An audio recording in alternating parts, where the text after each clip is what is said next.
Monday. Okay.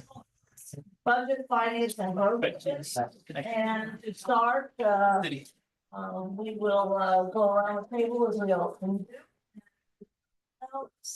And we'll start with Ms. Dunn over there. Hi, I'm Michelle Dono, with the Cincinnati Federation of Teachers.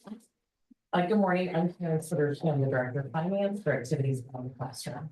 Hello, I'm Sally Grimes, I'm the Executive Director of Activities Beyond the Classroom. Morning, Mike Turner, Career Tech Manager. Good morning, Cody Hutchins, Contract Analyst. Good day, everyone. Shauna Murphy, Superintendent. Brandon Craig, Board Member. Keith Fulton, Board Member. Jim Crossett, Board Member. Michael Guston, Assistant Treasurer. Nan Haygood, Federal Programs Manager. Brandon Alexander, Manager of Position Control. Lauren Roberts, Chief Operating Executive. Phyllis Davis, Board Administrative Assistant. Robert Wilson, Technician. And Rob, if people want to participate at the end of this meeting, is there some process that they can go through?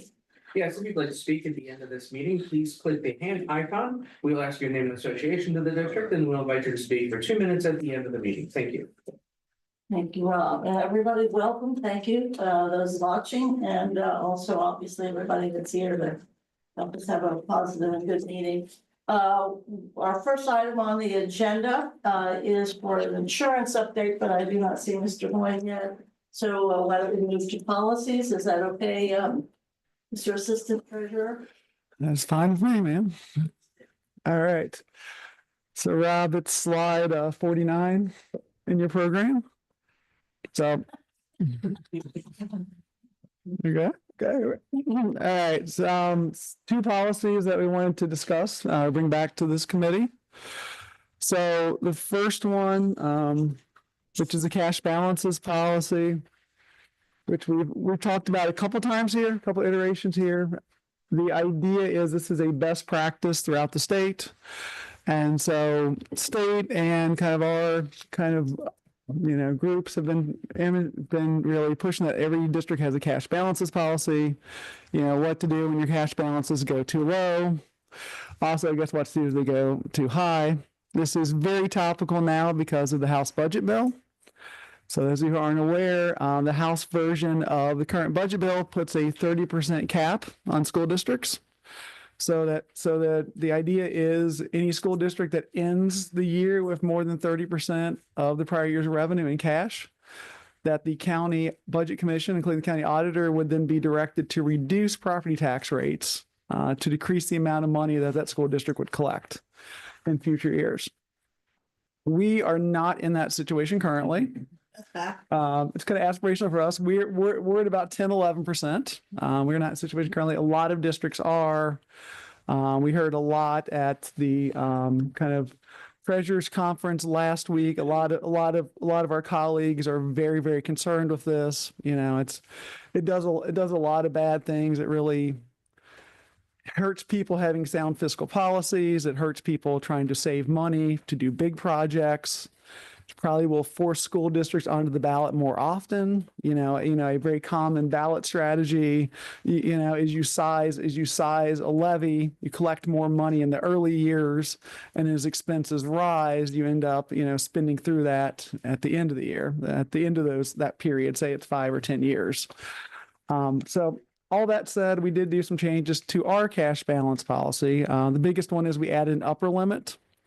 So we did not have one before. We add an upper limit of 180 days of cash or a shorter period if required by law.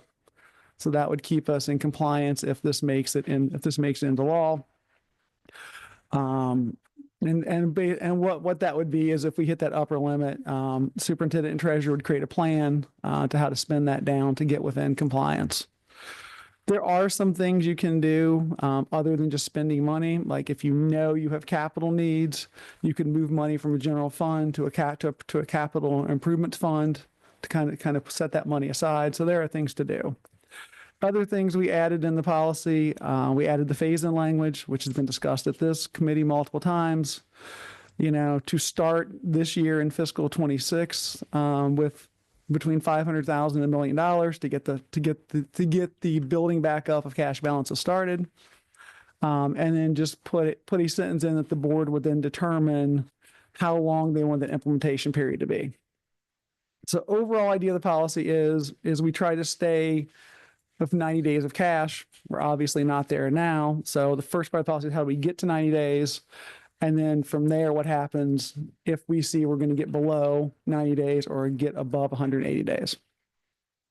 Any questions, board members? Craig? So thank you again for doing the hard work on this. I have two questions. One is really around kind of putting the cap at that 180-day limit. So kind of what would then be the kind of plan of action, or what would happen as you got closer to the cap, or if there was a period of time we ever were hitting the cap there? Yeah. So how the policy works is when we do 5-year forecast, or I guess 3-year forecast, depending on if that provision makes it into law, we would project out to those years, and if we saw we're getting to that cap, you know, that would be a direction to say, hey, we can increase our services, we can increase our spending on things. Probably will not happen for us. It's just historically like we don't ever get there, but it's important that the policy kind of anticipates that could happen and has some plan for it. Okay. And then the second question, and I think this is more of the direction you need from us as a board, but us as a committee as well, is just as we think about those years of phasing in, I think part of the conversation we originally were going to talk through was potentially how do we use potential levy dollars to help that phase in, since we're at a point now we're not talking about increasing anything for this year. There's no additional funds that would come into next year's budget that would expand that opportunity to do any additional. So it's something we'll have to get basically removed from our budget or cut in order to add any additional dollars in. So I guess the thought process is, are we talking about phasing in from fiscal year 27 on? Is that the anticipated conversation? And then is that also then thinking for future levies, that needs to be something we would have to plan out as well into those conversations? Yes, to both of those. Yes, I think one thing we talked about was definitely putting a stake in the ground and saying we're going to start this, even though we can't put a significant amount of money in year one and maybe not in year two. It's making the commitment to start this, and then, as you said, as we plan out future levies and future income, you know, making sure that's one of the things that we consider, you know, when we're sizing, you know, our future request. Yeah, quick question about the 180-day cap. If it's not likely, but if we got there, would early retirement of debt be an option with cash? It's definitely something to explore. Yeah, I think there's lots of things. There is, again, this is like perfect scenario, but if it happened, you know, are there capital needs? You know, could we retire debt early? Could we, you know, make some long-term investments? You know, do we want to do a lot of things? We'd have a lot of great options.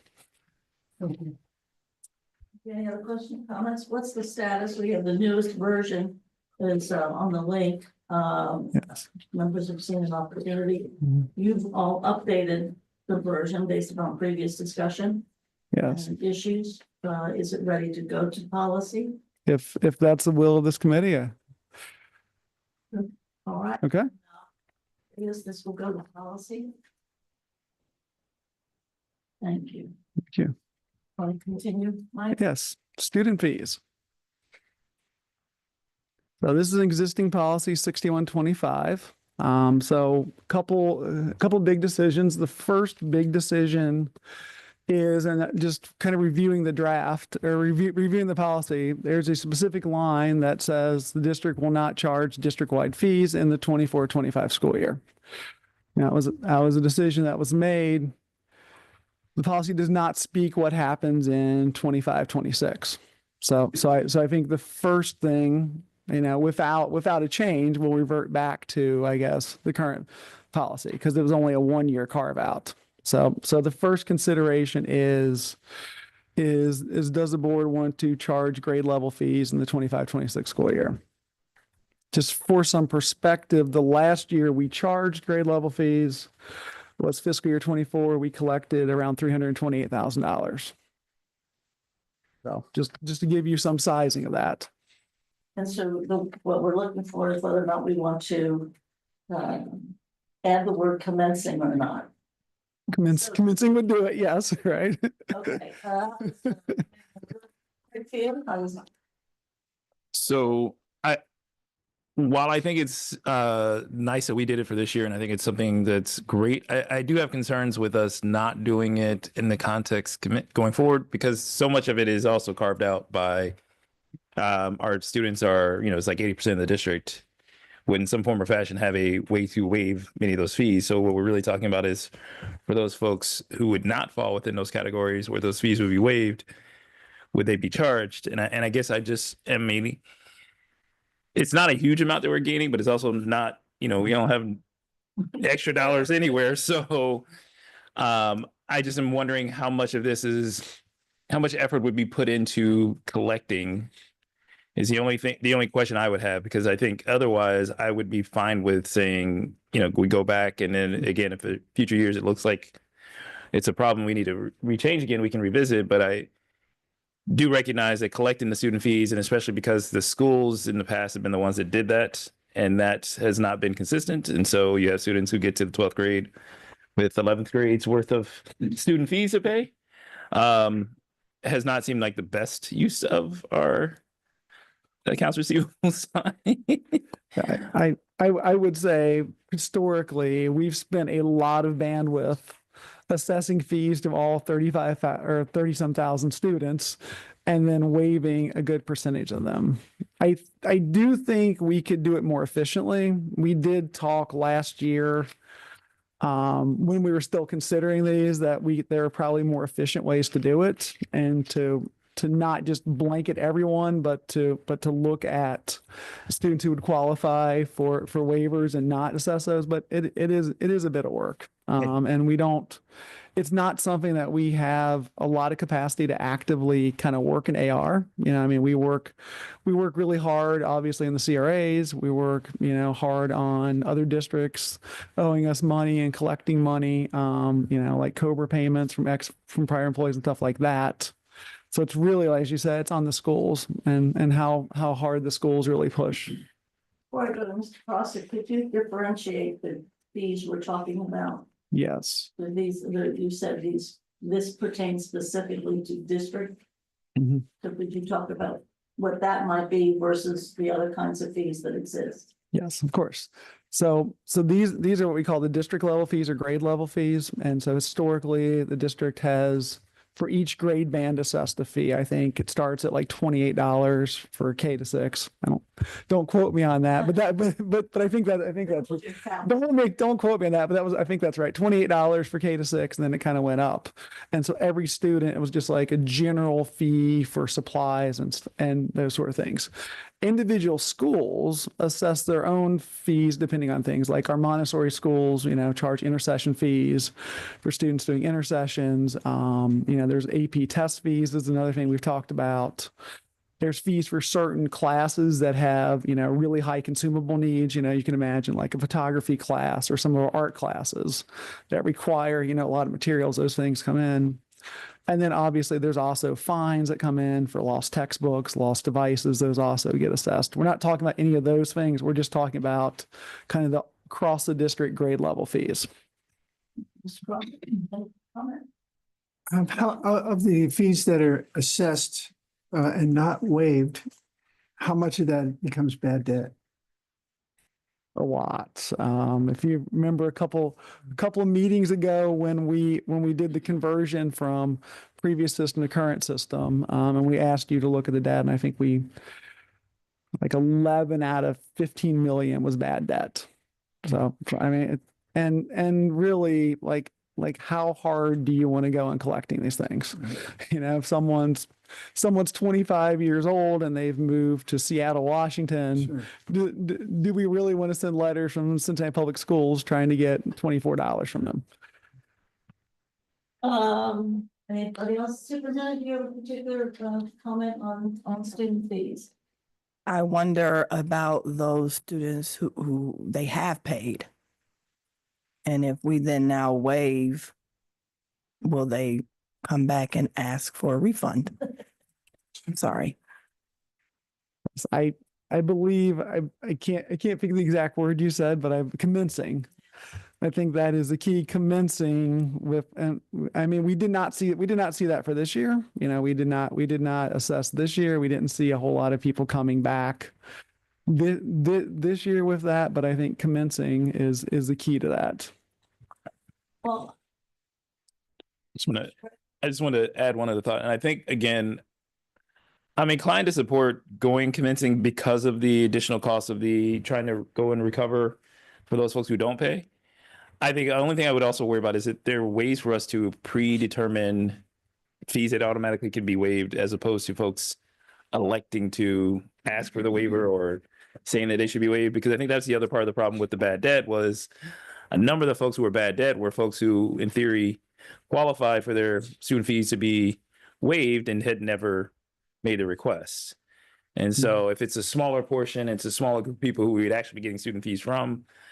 I don't know if that changes how difficult it is to collect from those folks. But if if it's an administrative task or burden that would not be worth the dollars that we get back, I think it makes sense to have it continuing going forward. I think it all goes into how we collect any fees whatsoever, is that they're all somewhat level of administrative burden, because if you're not paying your student fees, you're also not likely to pay for some of these other fees as well. I think that's a very good point, because, it's invest in the front side of something instead of try to bring it up at the end. I'm very supportive and introduced, and I think stably, wildly saying we shouldn't have district-wide fees. People are paying a significant amount of taxes. And for the variation too, I really don't like means testing in public education. And I also now think, the people that can afford, that's an issue as to why they would have to be paying and others would not do. So I would like to see the policy go forward to using the word commencing and limit it specifically to the district-wide. We've had a year of practice, but to Ms. Craig's point, it would be good if in the treasurer's office or whoever is responsible for all of that, to think in terms of with superintendents, folks. We know who is on lunch. We know the important things we need to know, at least some of it. And that should just be it. I digress, but this is an interesting thing. Some years ago, we were investing in the cash registers for the cafeteria. And that when a student's ID came up, the promise was that their food restrictions would also pop up. I mean, we know what we know about our students. And even with all the mobility, and because of the mobility, it's important to have that in the baseline. So I'd like to suggest we send it to policy committee to see how they are, or is it already, does it have to go to policy because it's already a policy? Or I think it would. So does the board think we should send this to policy? Right? I think that's fine. I think, again, I would only caveat I would put into it is just that there be some information provided to policy as to like kind of the cost benefit analysis of how you would of why it makes it difficult to collect these fees, because I do think that's, for me, that's the deciding factor. I don't share the same thoughts as regards to who should pay or who shouldn't pay, because I think there's a number of people who get a lot of benefit from our district without having to pay a lot of dollars for it, even though they could. But I think that the cost of us bringing these dollars in is a big deterrent for me. Thank you. Yeah, thank you. Crosser. Yeah, I think you made the point. See if I say this correctly, probably the folks that are not qualified for the waiver are also the folks that are probably paying pretty high taxes. Would that be fair to? Maybe, don't know. But also, we are in a competitive environment with other schools, charter schools, private schools. So this is one thing, if we're charging a fee, this is one thing that maybe makes us a little less competitive. And so, for what that's worth. Well, thank you. Then we will move it forward. And when we do the minutes for this meeting, we'll try to be as precise and specific as possible. so the policy members have most of the arguments before them. Superintendent. May I, just for my clarity, this will be effective for fiscal year 25 for the current class of 2025? That's the Fiscal 26. year 26. Yes. So it's already in Effect this effect for year. 25. Thank you. Okay, next. One last slide here, and we can go just briefly. We just want to bring back to you current balances for seniors. So you can kind of see where we are from last meeting to this meeting. Who dropped about $80,000. So that was good. You can see folks are paying away there. So it's Is good. the season. It's the season. I don't know that we need to have more come. Families coming in for graduation. Yep. What are the fees doing? It's the last moment Yes. opportunity. Yep. Thank you. Oh, thank you. All right, do we have treasurer? Yes. Okay, Treasurer good. Whitener is on. All right, great. Let's go while we're here in old business, if we could. Mr. Guston, what about CRAs and TIFs? Sure. Rob, you'll go 2 slides, please. I think, I think this slide deck is the most. most slides. By the treasurer's office. Yeah, so this was quite a full agenda. So I wish legal counsel Hoying was here for this part, but because Oh, well. he was intimately involved in creating these slides. and Okay, something. good.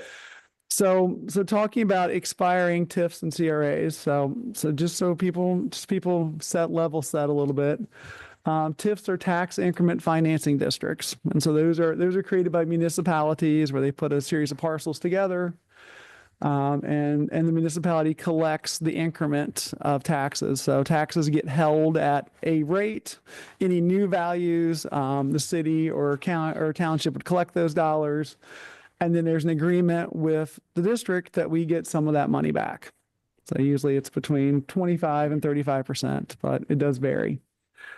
Community Reinvestment Acts are called what we call CRAs. Those are agreements with individual property owners. Again, it's an economic development tool. Same concept that property values get locked at a certain amount. The increase in property values is abated. And then for commercial properties, there's an agreement with the district again, where the district gets to bill them and recoup some of that money. And then there are residential CRAs, which we have no seat at the table with. And so those, the property owner gets the abatement and no one sees a benefit from that. So all of these things for the city of Cincinnati are wrapped up in an agreement. We have a tax incentive agreement. It expires, as I think Ms. Dunn's mentioned multiple times here, it expires at the end of this year, December 31st, 2025. And so right now the requirement is the city or developer reimburses CPS at 33% payment, 33% payment in lieu of taxes based on the tax rates. TIFs generally have a little bit longer lifespan, so those are 20, 25 years. CRAs are more in the 8 to 15 year period, but they are variable. If the agreement expires, which it could happen, if the agreement expires, any new request for a TIF or CRA would need to be approved by the district on a project by project basis. And this is how small school districts work. Smaller school districts who don't have a lot of these, they would approve them one by one, have a meeting, work out the details, and then the board would approve that. And that's for commercial. Yes, it's both TIFs and CRAs. So if you'll hit the next slide, Rob. So that's the big agreement of the city. Then we can talk about individual parcels or individual properties or districts. So just to give you an idea of when parcels would expire, City of Cincinnati is kind of the first. They have 2 buckets. They have a bucket that expires in 2023 and a bucket that expires in 2036. So that's kind of their interest in extending this agreement with us is that those TIF districts don't expire. Delhi Township will roll off in 2032, and the other ones you can see there. The city of Cincinnati is really our significant TIF district. They're probably 90% of all the TIF revenue we get, obviously, because they're 90+% of all the parcels in our district. So if a TIF, when a TIF expires, the district expires, we collect for one more year after that. Remember, tax collections are always a year behind because we don't do anything simple in Ohio, always a year behind. After that, those property values get added back into the regular tax rolls. And I'll come back to what that means when we get through the other slides here. Next one would be, if you want to go next slide, Rob, of our billed CRAs. So these are the CRAs we bill for their commercial properties. You can see when things expire. You can see the annual revenue there. It's kind of a wash. When these expire, they will come back into the property tax rolls. We should get at least that, if not a little more. But it's our agreed rate is pretty similar to what we would see from them. And then the third slide would be the residential CRAs expirations. I pulled this data. I want to verify if our friends at the auditor's office. I went through it a couple times, but I want to talk to them. So, but over the next 5 years, probably an average of about $43 million in abated values expiring annually. So that adds $15 million of assessed values to our property taxes. Now, what does that mean? So this kind of applies for all these things. What does it mean when these things come back onto the tax rolls? So there's good and bad, right? You would think, oh, property values go up, we're going to get more money. Except for House Bill 920. So House Bill 920 is the inflationary thing, which then pushes the actual rates down because values go up. But then we have the 20 mil floor. So House Bill 9, so if your House Bill 920 will push your rates down until you hit the floor. And then once you hit the 20 mil floor, then we do see more money. This is why, and I think Treasurer White talked about this is why Senate Bill 66 and House Bill 186 are so dangerous to us, because they change the 20 mil floor. The 20 mil floor allows us to see some property tax increases. The other thing is, beauty of it is, because of the state funding formula, adding these values to our property tax values also makes us appear richer in Columbus, which means we will see a decrease in our state share of aid because we're now a wealthier district. So it is the one benefit I will say for these things expiring is for fixed sum levies. For example, the $48 million levy that's coming up in November. For fixed sum levies, because you have more taxpayers now paying it, it spreads it a little better across all the people. So, if there's 5 of us who have to pay $48 million, now we've added 2 more people. Now all of us pay a little bit less. So it is helpful there. Any questions, comments, and what's the purpose of the discussion today? What is the action that's required, at least from the angle of the Treasurer's Department? From my perspective, this was more of just an awareness, just to get some info. I know we've had some conversations about re-engaging with the city. And so I think that would be where we are, and just, yes. And then we'll just keep you up to date. Okay, great. Comment, question, Craig? So I know one of the things with TIFs, and as we look at that, as we talk with the city about those things, I know there's some ongoing conversations about how those rates will look and what those things. So I think it's just helpful again to keep us kind of updated as we see those negotiations happen, right? So that's stuff that background there. But I do think this again plays a weird balance in how schools are financed, and this is one of the things that, in one of the treasurer's town halls at the Just Ask Jen sessions we've done, not every increase in revenue results or not every increase in value results in an increase in revenue to the district. And in large part, that is because of how inversely connected the funding formula is to the belief that you now have richer districts, so you can go grab more money from those folks who its intent is to give them some benefit. So I think that's the one concern I would have, especially with the CRAs rolling off, is just whatever messaging has to be very clear as to whether or not it actually brings in, and that it's not the amount simply of what the assessed value of the property is, because that gets divided out. And for fixed sum levies, we don't get more money because the property's worth more. We get a different divide, but that it may, in fact, inversely affect us if they go back to using a formula, or if they use the formula at all, because it's currently looked at in the budgets proposed, they're not using the funding formula. So there is no formula to how they decide to fund public school districts other than total money's less.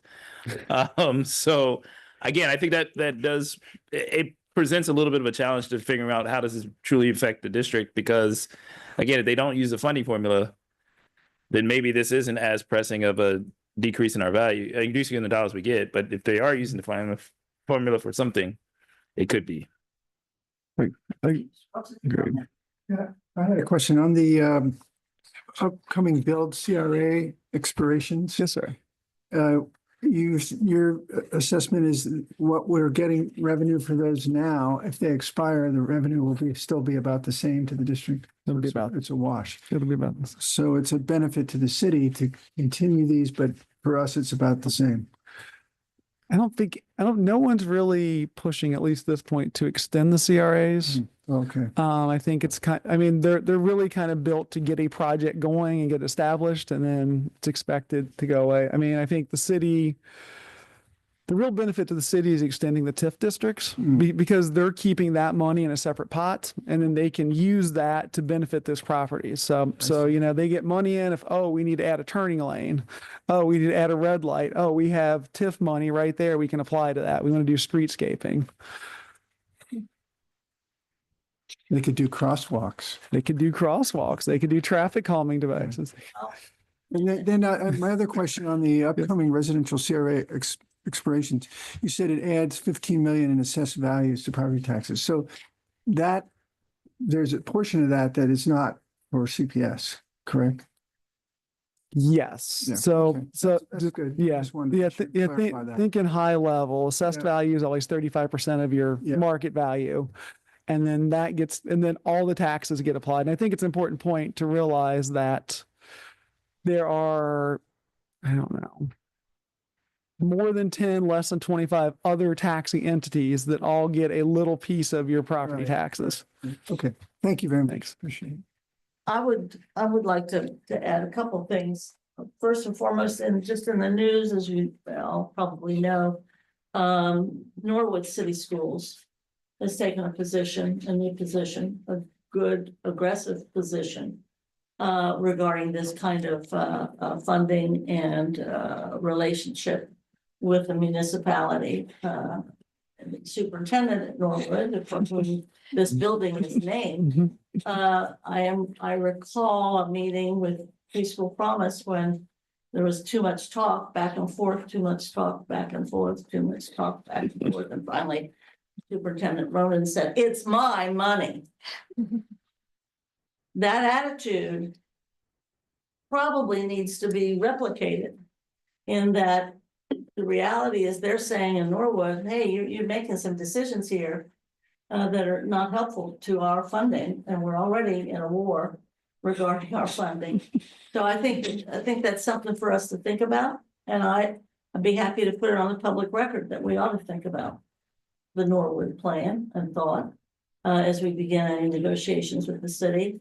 I also remember clearly when we tried to decide whether or not we would just automatically accept the CRAs, because when there were so many of them, it's not the way that the school board wanted to spend its time or effort, was looking at that and having to have public hearings about that. But in the view of the Hyde Park development discussion that has now taken place, I sure wouldn't have minded to have had an opportunity to say no to that developer.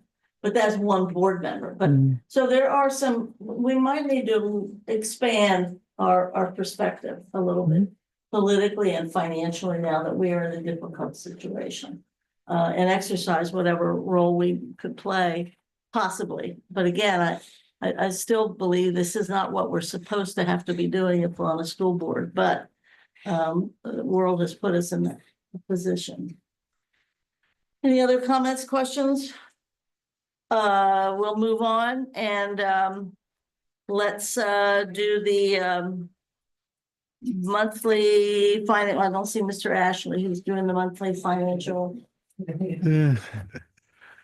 Yes, I love it. Mr. Ashley is enjoying some well-earned vacation time, visiting our nation's capital. So maybe talk to the president and, That's what we were thinking. He would just stop by for coffee and, talking. yeah.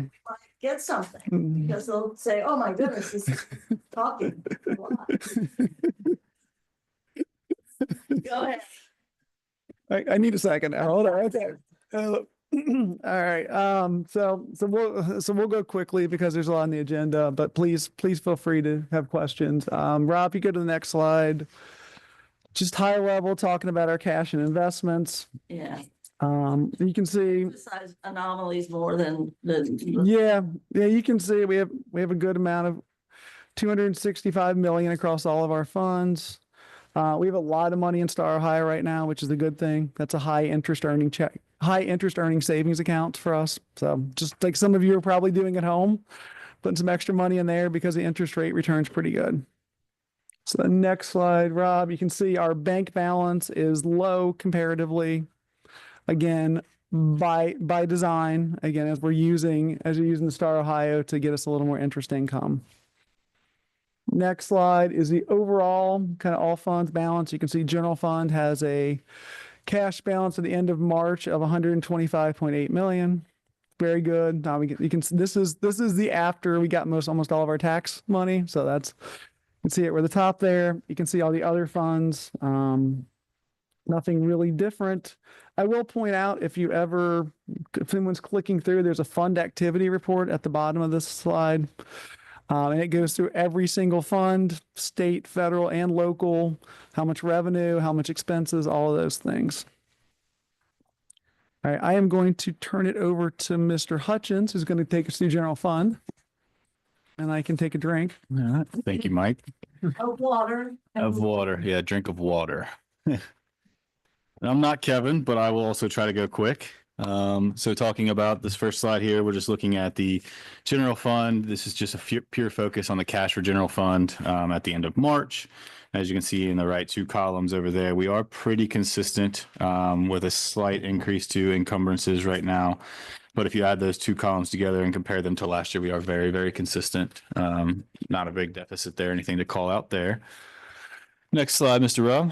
And so this is just a 3-year history, shows our cash balance month by month and just shows the comparison. We did have that increase in February that was due to the property taxes settlements. So nothing to note there, pretty consistent to last month. Next slide, Mr. Rob. And then we start talking about our revenues and comparing those by source. In the third column there, you'll see this year's, and we can compare that to the budget. We are sitting, I believe, about 85% of our budget. And then we did receive our spring settlement in March, which we saw, or in February, which we saw on the increase in the last presentation. But just to note that there, and we are pretty consistent with past years.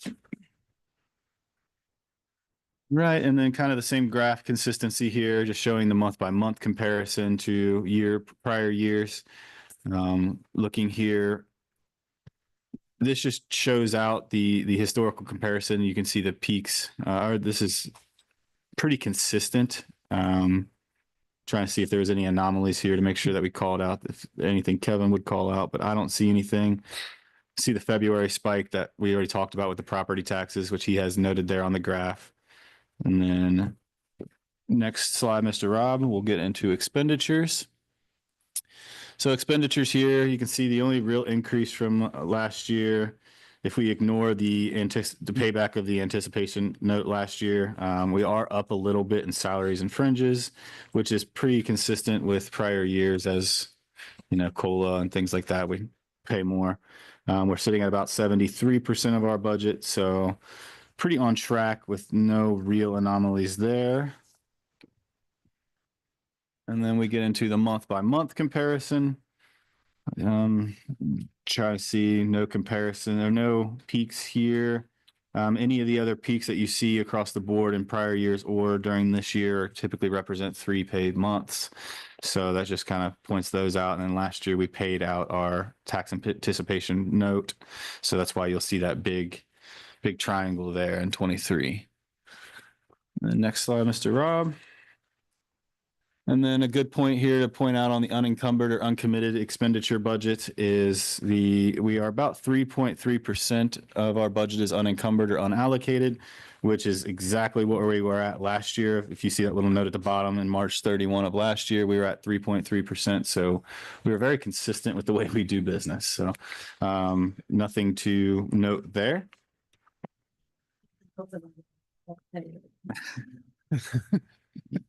You Right. always do as you do, Miss Bolton. Before I'll let that one stay with you. That's right. Before I pass it back to Mike for a statement of cash flows, was there any questions over the general fund revenue or expenditures? Mr. Crossen, questions, comments? Mr. Craig, keep going. All right, Mr. Yeah. Mike. So all the stuff that Cody just said summed up in one slide, our statement of cash flows.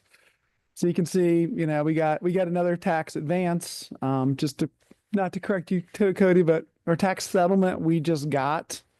So all the other payments have been advances. So we will have the final settlement, which is nice because that's part of the things we build into the 5-year forecast that we're going to do next month. So it's important to have this good actual data from the auditor's office. Other things you see, other revenues were kind of high for the thing. A lot of that was some CRA payments. We got a bunch of those. We got about $1 million of those in, which is good. And then just tuition, we got our E-rate. So a lot of miscellaneous stuff that comes in. So those are good things. You look like you want to say something. I want to ask about that. You said there's somewhat increase in the revenue for the more miscellaneous. What was it? Over other months, yeah. It's a little higher this month than. But was that over other months? But was that normally happening this time of year, as has been mentioned, or is there something else happening there? Pretty normal. So Okay. the one thing that's always hard to time out is the E-rate reimbursements. They just kind of come when they come. And we say thank you and we deposit the money and we move on. Yes. All right. So continue to preschool. No questions about what we just had. Now we're on to preschool. On to preschool. All right, so first slide, you can see students over the last couple months, all funding sources. We did have a slight increase. I think we went up 10 kids. There's some movement between the buckets, but you saw the big jump in ECE plus expansion and ECE plus federal. So it's kind of how those kids are funded. If you go to the next slide, you see where our tuition assistance sits for the month. So we're a little less than prior years, which we'll talk about here as we get to the next slide. Preschool expansion budget is there. I mean, it's very much on trend with what we've been seeing. We continue to make our payments to United Way, continue to pay our salaries and benefits and those sort of things.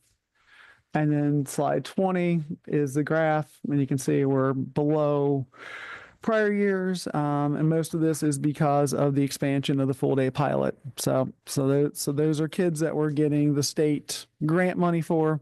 So we're obviously not using preschool promise money for those.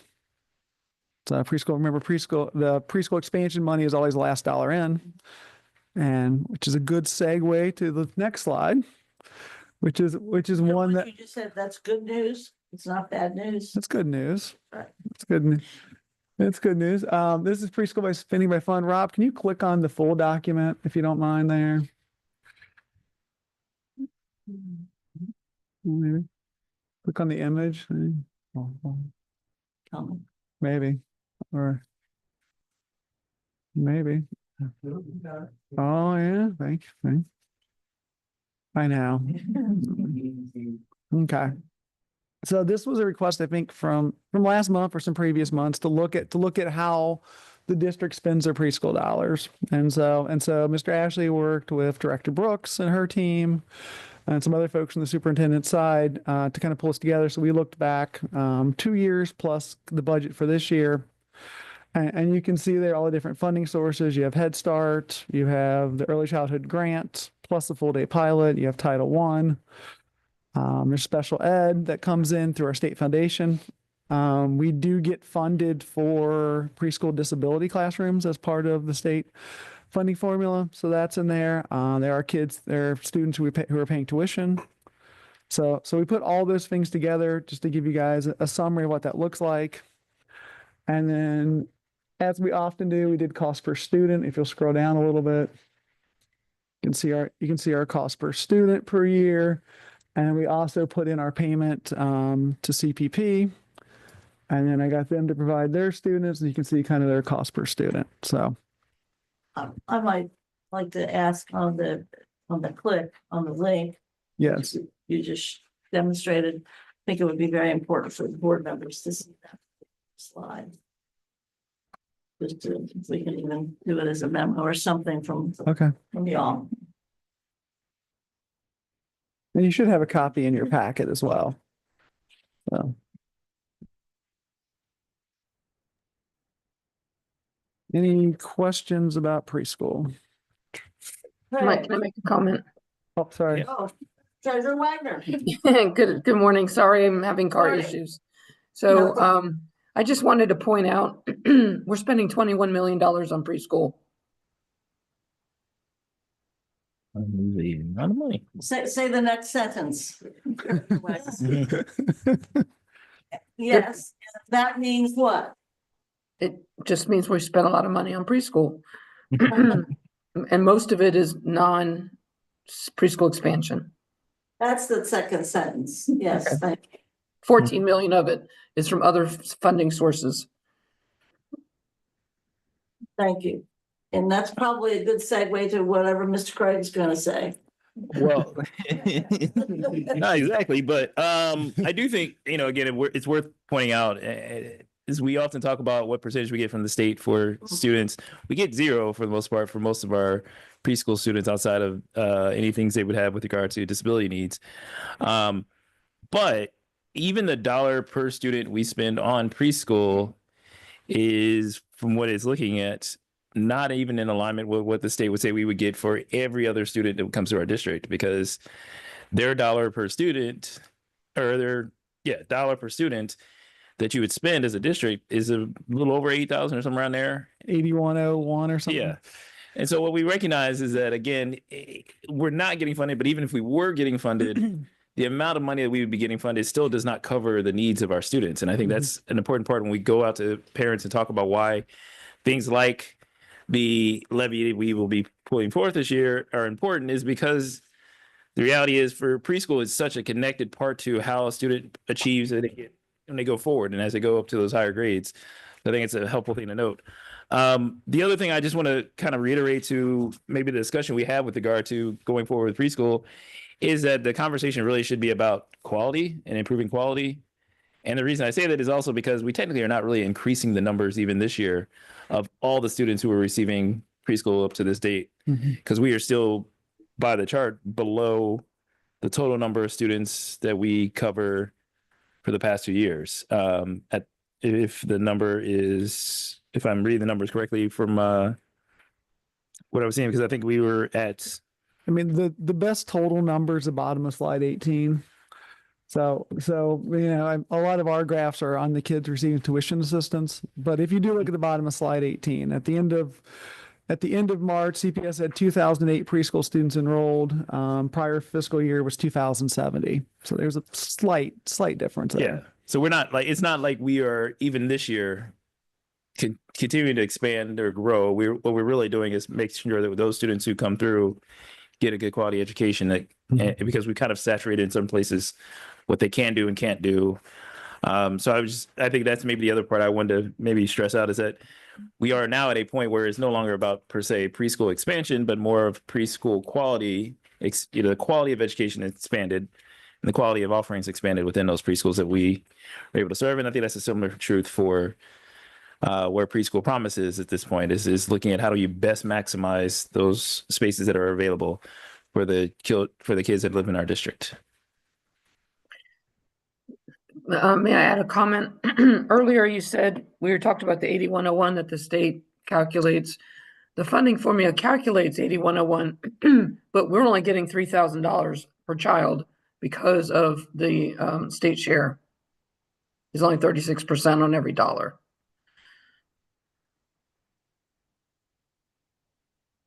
To add to that, Preschool. I think it's important that we say that, I think in the preschool promise last, I think their last annual report or presentation, they talked significantly and in their report, their publication, that in the state of Ohio, it's a certain percentage of kids that are actually taking or in preschool. And there's a national average, and any of that is, whether it's Ohio or the national numbers, the highest any place else is somewhere 20%. And according to Preschool Promise folks, we are at a saturation point, perhaps at around 40-some%. And that alone is of great value. If that is indeed the demographics, I've not seen the data that proves that, but it cited, and I think they felt comfortable about it. I think we even asked their chair when they were here last for our last board meeting about that percentage. So that's remarkable. But also the fact that the amount of money that the voters have given us now does not even come close to what's really costing. So that does mean that the expansion or quality, if it costs more dollars, it begins to be a burden for the rest of K-12 budget that we have. So these are big, big issues. And I do think for all intents and purposes, although I believe Preschool Promise folks still believe that there are some preschool deserts. I think our data kind of shows, especially if you cite the 100 or so classrooms that we have within our district, we have over time not only created preschool generally available, but also have eliminated the preschool deserts that once existed. And if the state ever wanted to do anything for us, they would count the preschool kids as part of our enrollment. They will never do what's best for us, so don't hold your breath, but that would make a significant difference if they could be part of our enrollment numbers. Other questions, comments about the preschool? Mr. Assistant Treasurer, Mr. Crossett? This is sort of anecdotal, but I've been touring a lot of schools this past year, and every kindergarten teacher I encounter, I ask about, can they tell the difference between a student who's been to preschool and not? And it's always definitely yes. It has a very good positive impact on the quality of the student coming into kindergarten. So. Continue. All right. All right. I'm going to turn it over to Ms. Haygood for state and federal grants. All right, so we're on slide 22. And I will try to also go quickly since we have such a packed agenda. Thank you. These are just pretty much my slides I present every month of our progression of our cumulative spending in our federal grants, federal and state grants. And this one, as you can see, we're still trending up at 54%. We're slightly above our target for this month of 51%. Still doing, I think, pretty well compared to previous years and making our last ditch efforts to get things spent. The next one, this is our, again, just showing what our percentage is for the month and how many have met the target. We're, again, doing pretty good on our major funds as far as hitting our targets. For this month, we spent a lot of time planning ahead for spring and summer as our purchasing window closes at the end of next week. We still have a lot of school year left, especially with activities going into July. So it's really important that everybody's really thinking ahead because anything you have planned through July with our extensions, basically has to be in place by the end of next week. So we've really been just doing a lot of meeting with people and making sure everything's where it needs to be and continuing with a lot of monitoring. Okay, the next one, this is just updated slightly. I had thought last month that we had all of our money in from the state, but they generously decided to give us a little bit more money in a few places. So we did get about $900,000 in Idea B money, which we desperately needed. So that was great. And a reallocation, that's a fund that never goes unspent because we have great need there. And so I'm going to say again that these should be our final numbers for the year of the money that we get, unless they decide to randomly throw some more money at us. So we're always grateful for anything they release back to us out of the sweeps. So Nan, is this just a quick question because it's come up earlier today? Is this about what you would expect for next year? Yeah, we're budgeting at 95%, but for the most part, and I'll get to that a little bit in a few slides further, for next year, since this was a 2-year, budget already, we're kind of doing business as usual. I don't think anything's going to happen. So That high quickly. high level, you would say about $50 million. For these consolidated grants, yeah. Is it the new money as well as carryover that gets us to 50, or is 50 new money? The 50 is our initial allocation based on entitlement. So these are mostly entitlement grants that the government, calculates based on our student numbers. And so as we work at spending out our grants in the year of allocation, obviously our adjustment and carryover should be going down because the target is always to use it when you get it. Keep spending that. But we're expecting, Yes. pretty flat allocations as far as what our entitlement shows, all based on, the numbers that go to the state. And for the benefit of the public, it's these dollars that have been placed perhaps at risk regarding a mandate interpretation by Trump administration regarding DEI and whether or not, according to our own general counsel, whether or not we do things that impact others as a result of our DEI practices. So this is the threat that these dollars, as early as this coming school year, would not be in our budget. If indeed the threat was maintained that we would not sign. So that does enter into the discussion as to whether or not to sign a document. I did notice that the Dayton School Board decided not to sign. Oh, really? Yeah. I also learned this morning. I learned Columbus has decided not to sign. Right. Wow. And definitely that's the impression we're getting. If there are cuts, it'll be kind of at a title level. Each title, Title I, Title II, Title III has a specific target group of disadvantaged students. And so, again, I'll get to that a little bit in a minute, but that is the anticipation that there would be targeted cuts rather than broad, depending on what happens with the Federal Department of Education. Right.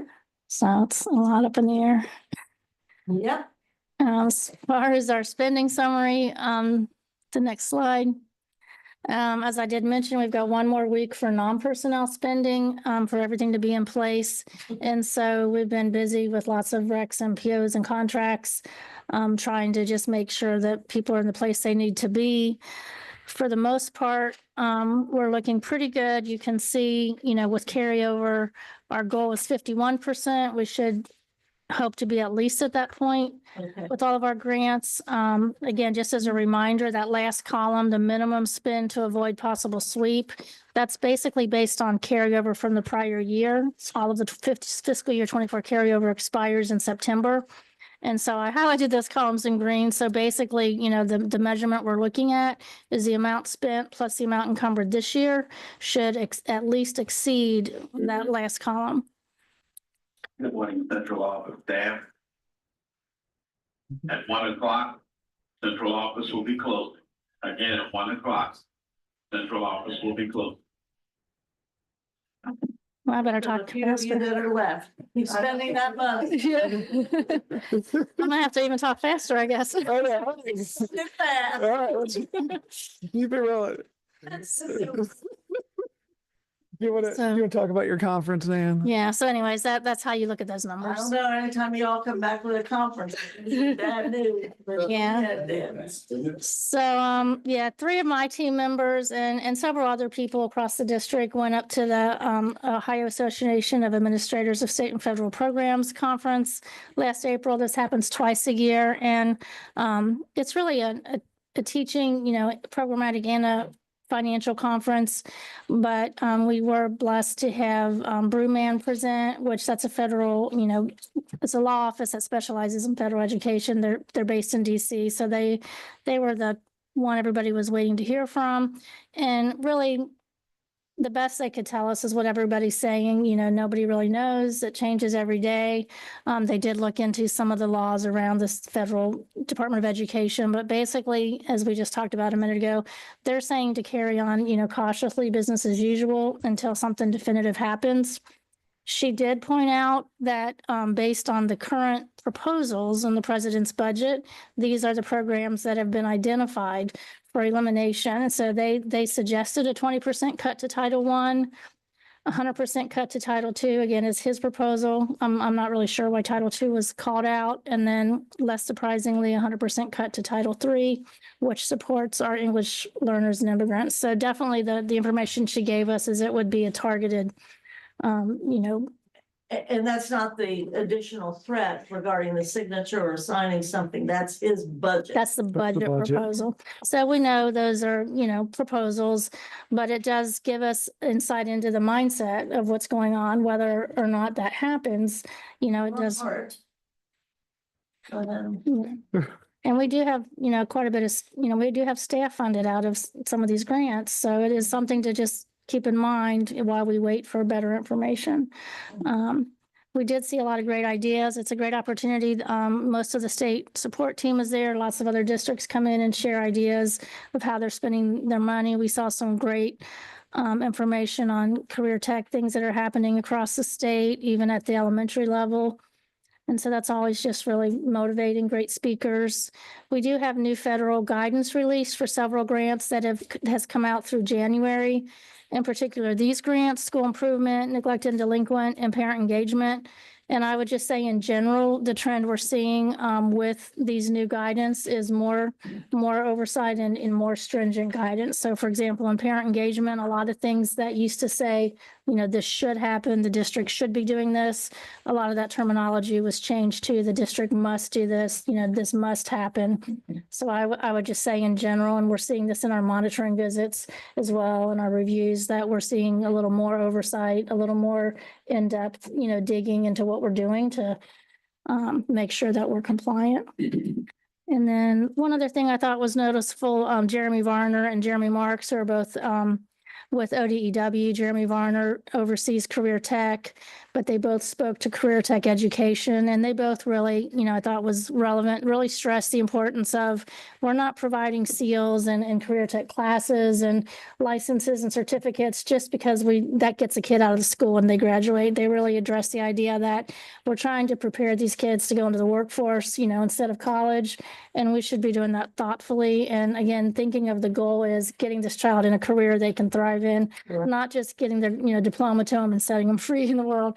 And so I just thought that was, something to always keep in mind that really made an impression on me. Thank you. And that's pretty much it. Questions? So far. Right. So one, I will say, I just appreciate again the continued effort we do every meeting every year on really trying to expand us spending money early, getting things paid early. That increasingly becomes a important thing to do as we look at potential areas where there might be potential cuts in budgets from the federal level. Because again, I think some efforts will be made to allow states to dictate certain things. And I think it looks better when we're able to come in and say, we're ahead of the game, we're spending dollars, we're paying for our students to do well. And so while I don't think it's a great idea, and I think it's a terrible idea to start cutting dollars, I also am reticent to believe that there are some efforts. Not every district does the way we do. Not every district spends the dollars up front the way we do. Not every district gets their dollars in on time the way we do. And so there may be thoughts of that's their first steps of trying to do some things within cuts that, again, bad ideas, but at least we're preparing ourselves to be in the best place to make our strongest arguments. I think the second part, for me at least, and some of the thoughts around as we keep going forward, I guess my other question is, all this money is stuff that we get paid back after we spend. And so I just am very also cognizant of the fact that we could end up in a position where if there's a delay or if there's something else, that things may have to be paused or things may have to be stopped that falls within those particular areas, especially for our students who are multilingual learners and our students who are coming in where basically we're, what little dollars we do get from anywhere else besides us is not exactly breaking the bank, but it is a lot of dollars we put into the effort there. So I wanted to maybe ask the question of how are we having talks with those folks who support those particular programs to ensure that they still continue to provide the services, but that we're really able to kind of be nimble at times where some of those things might need to change out, or we may have to rethink of how do we come to those conversations. I mean, that's definitely a concern on both cases. You know, if the government is looking for places to cut money and they see that nobody's spending the money anyways, that just justifies their position. And also your point about not being able to access the money. We saw that, I think, earlier when the initial freezes came out and Head Starts, their system shut down and they couldn't access their funds for a minute. We're not anticipating that with the way the funds flow, you know, between us and the state, but everything we do is on a reimbursement basis. So it's really important for us, and they did stress that at the state as well, to make sure you're always, you know, like some districts, I guess, you know, only do their cash requests, you know, quarterly or every 6 months. So we definitely do ours monthly to make sure that we're keeping the money turning over. But really, you know, the best way to manage that is to make sure that we're just keeping up on everything, getting our receivers in, getting our vendors paid. We don't want to owe a vendor, you know, $1 million of Title I, and then Title I gets frozen. We want to just keep all of the wheels turning across the departments to make sure that, you know, everything is processing timely and we're getting the money back. And I think that goes to why the cash balance policies and things like that are also so important, because the delay in a month or two of a reimbursement can also have a substantial effect on your ability to do other things with the district, because we are expending those dollars first. The slower they get in responding, the slower they take to provide those things, or God forbid, you know, we have a shutdown or something to that effect where it would delay it for an extended period of time, it really would have an effect on our budget as well. Mr. Prosser? I just wanted to get some clarification. So we need to spend 39 million this year in order to avoid a sweep. In other words, if we haven't spent that much, it's some of that is use it or lose it. Right. So all the grants have a 27-month life cycle, you know, if they have carryover. And so across these particular grants, that's the money that's kind of at risk just due to timing. And you can see the difference. Like if you look at expanding opportunities for each, the very last one, that whole grant, you know, is basically needs to be spent or swept because there's no carryover. So it is 100% use it or lose it. Most of the other ones, we have 1 extra year to spend it. And so, which in theory shouldn't really be a big problem, but we just always want to keep an eye on that. We don't want to go back to seeing any sweeps. And the end of the year is June 30? The end of the reporting year is 9/30. 9/30, okay. Yeah, So as we've far got as what we time. find. Okay. But the end of getting it obligated is required by June 30th. Encumbered. Right. Understood. Thank you. Yeah, so even if money gets swept, they collect it all and then reallocate it back out. So it's not like you might not get all of it back, but you'll get some of it back. Right. So that's where that extra 1.5 million that we just got came from, the money being recirculated. They sweep it away, but they also have to still spend it or we'll give it back to the feds. And the state doesn't want to do that. So they, you know, pull it all in and then they redistribute it again back out to the schools. So we did get some, you know, some back this year. Thank you. Any other comments, board members? All right, keep going on the agenda. You want to give this? Yeah. You want to give Mr. Hoying? Yeah. No? Okay. All right. I think the next part of all right. I think Jen, you're next. Yeah, we have the budget update. Are we prepared for that, or we want to skip the budget update and move down here to where we have some guests and some other folks? What are your thoughts? It's whatever your pleasure is, but don't forget Cody hasn't gone yet. Yes, that's what I'm talking about. I'm treating Cody as a guest. No, he's family. There you go. I'm not gonna go that far. Actually, the family member in this building for him, yes. I mean, in that case, we'll take the segue Nan did with effective, impactful career tech education. Yeah, And we'll turn it over to Cody and Mr. Turner. we'll turn it over to the guest over here, and these guests will go fast. First, I want to say thank you to Mr. Turner for coming in today and collaborating on the efforts of putting together this presentation. Most of the information found in this presentation was given to the board on September 9th as a full presentation. So if anybody would like to view that at their pleasure, please do so. But we'll get started. So the first two slides here just really show the impact and the footprint that CTE has on our district, just the vast majority of the schools that they're in, the large number of career clusters that have been created, the different pathways that students have, and just shows the diversity of what's going on. Next slide, Mr. Rob. So here you can see we have a very diverse population of students within CTE, which I think this slide was really cool, very representative of how diverse the district is and the opportunities that we give. And I also thought another cool stat here that we added from the September 9th was that 53% are female, whereas 47% are male. So just to kind of show how the different impact is. Next slide, Mr. Rob. Here just kind of focuses on the national and state focus on CTE. It is a priority of the nation and the state to create these pathways and these segues for students to be able to get into the workforce, get into different career clusters. It talks about the federal Perkins funding. It depends on the funding cycle of what they get, but it shows a number of about 1.2 to 1.5 every year. Just like I said, just depending on the cycle. And then with the state level, this also really depends on the cycle and what the state is going, as we're kind of talking about with everything else, but they provide money for industry recognized credential pathways, and that number is there as well. Next slide, Mr. Rob. So this slide was really cool. Ms. Randolph and Mr. Turner added this slide in here from the September 9th, but this just shows the increasing percentage of students that are becoming college, career, workforce, and military ready. So it's on the report card, but it's not rated yet. But ODE does require the information to be provided. So it's just a really cool piece of information that shows that the hard work that we're doing is paying off and that we are having that increase in student percentages. Next slide, Mr. Rob. And then here, I want to preface this slide. This is the budget by fund. So a big preface here is the USAS, the Auditor of State Office uses the USAS manual to code things. Based on the code of 1300 is anything vocational, agricultural, career driven.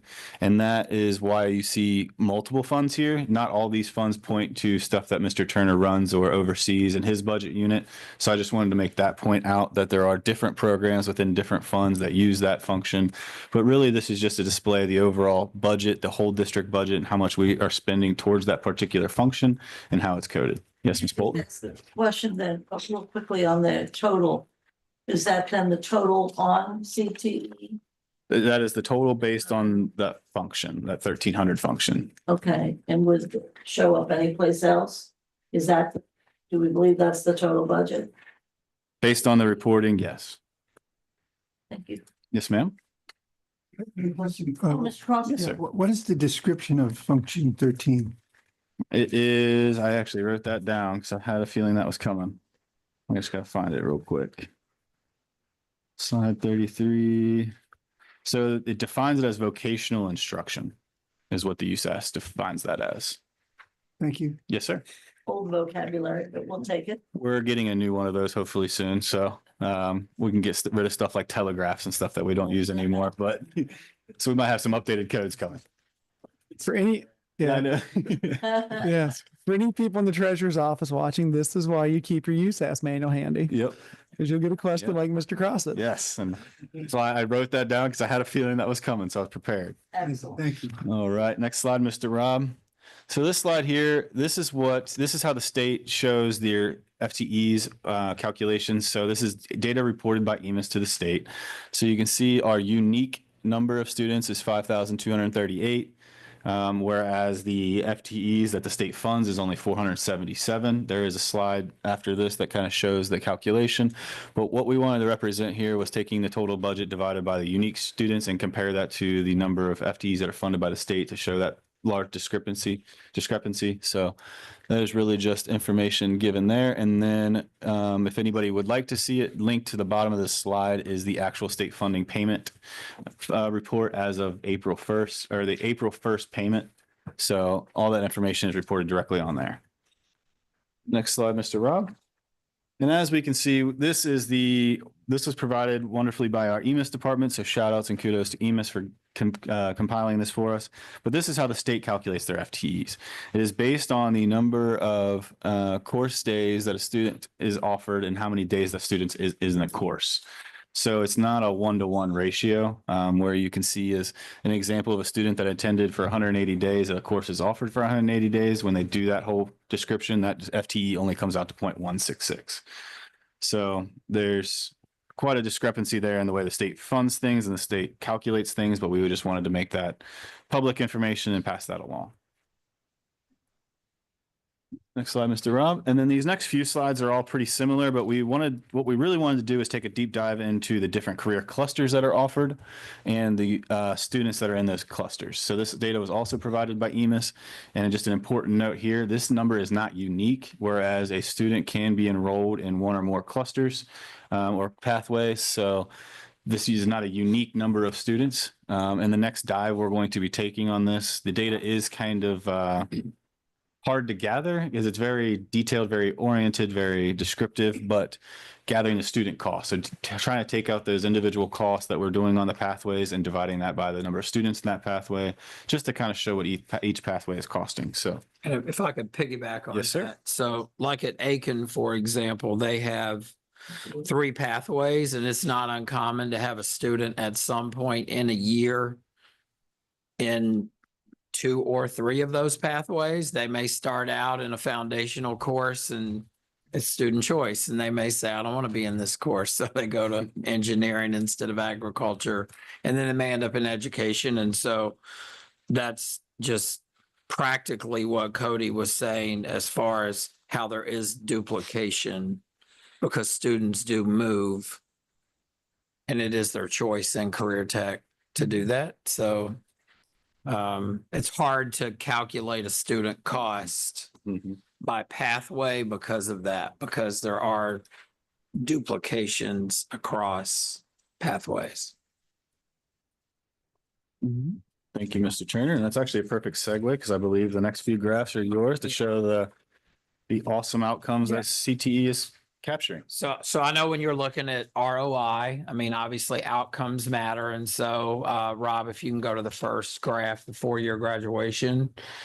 These, I'm not going to spend a lot of time because this is exactly what you saw in September, but every single area that we're evaluated in for career tech with compliance, we are moving upwards. Now, we may not be at the level that we should be in some areas, but we are moving upward. Graduation rate for 4-year, I mean, we're above the district number on that. So that goes to show that if students are in career tech, they are more likely to graduate than ones who are not.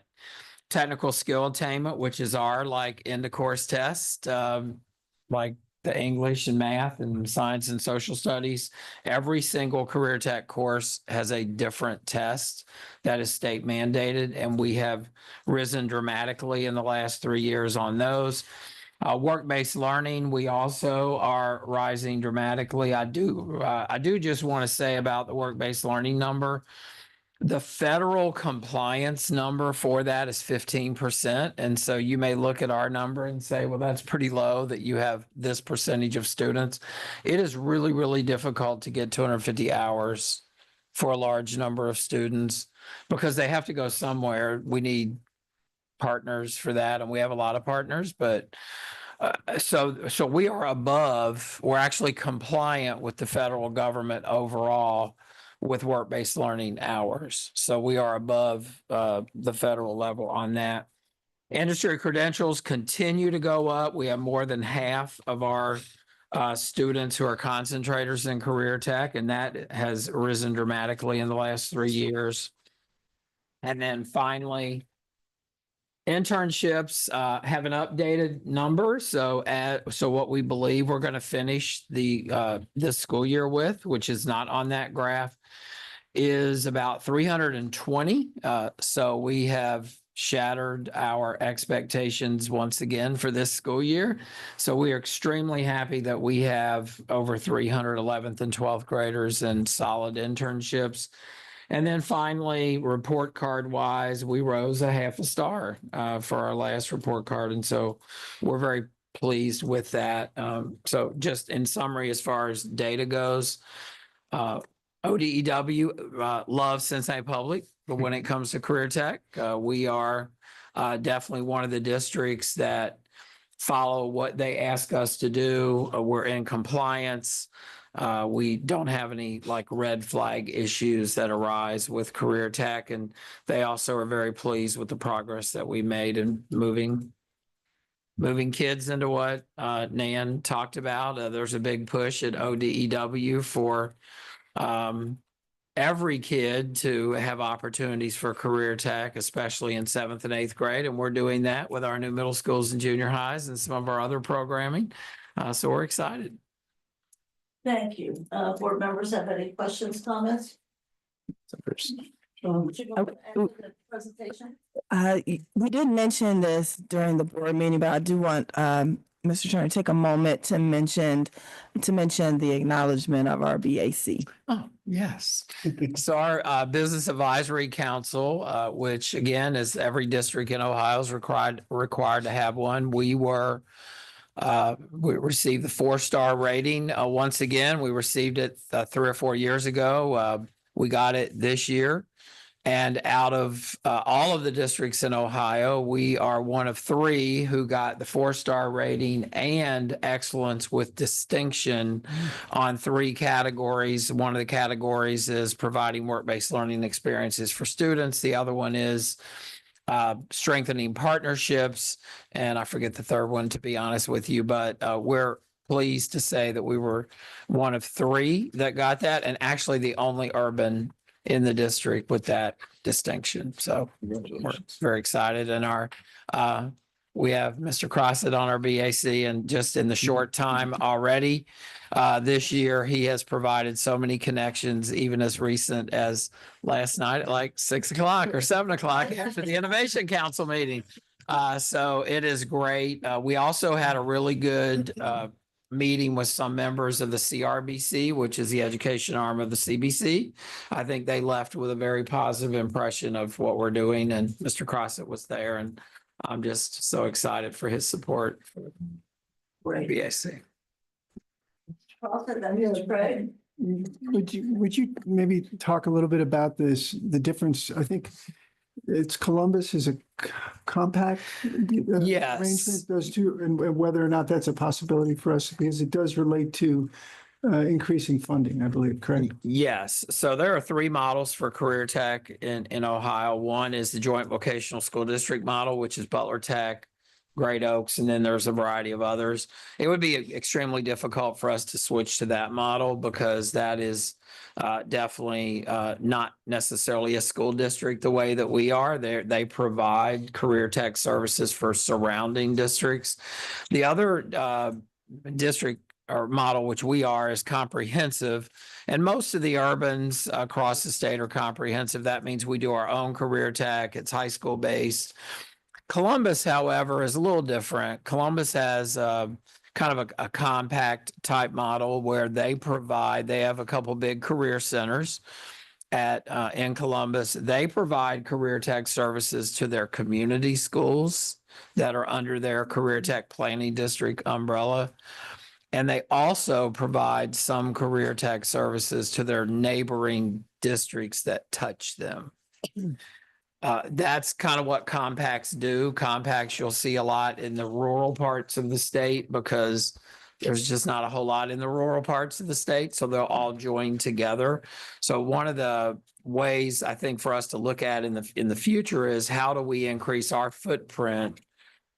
And quite honestly, our community schools that fall under our Career Tech Planning District are getting no money from the state because they're not doing anything broad enough with Fidelity. And they also are really not contributing any data to our Career Tech Planning District report card, which quite honestly is a good thing because they have unlicensed teachers and they are not following things in a compliant sort of way.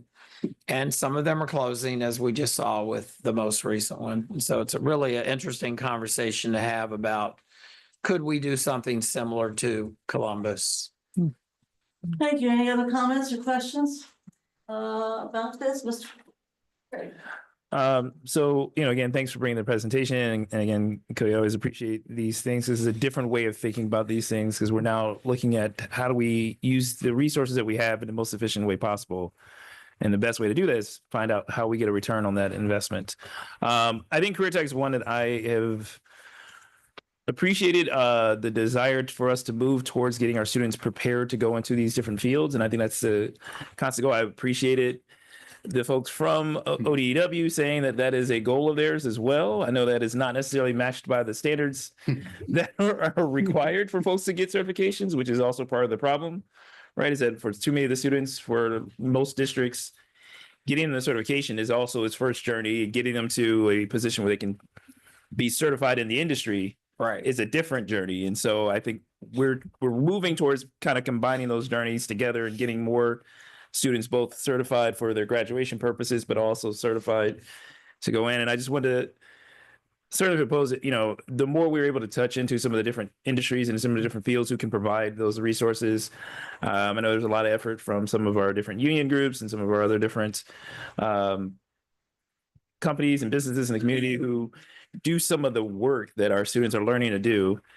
The more we can partner with them, the more some of those resources cannot come necessarily from our general fund all the time, but also come from those partnerships and those relationships, because I know they bring a lot of resources and facilities, even in spaces for us to utilize for some of our students to better become equipped in there. I think the only other thing I was going to just ask, and maybe just kind of really quickly, because I know we're short on time and filled with the budget or filled with the Plus the building agenda. closes at 1 p.m. Don't forget. It's just really quickly speaking to, how we can also make sure that our students, as they go out, are able to leverage those certifications and those things that they have learned through those career tech programs. Because I think that's the other part, is selling our students to the communities around them is the best way. And that's one of the things that when hearing from some of the unions, it's people come to Cincinnati to get some of these workers who have been trained in some of these different programs. And I want our students to be those at the forefront of those folks that are desired.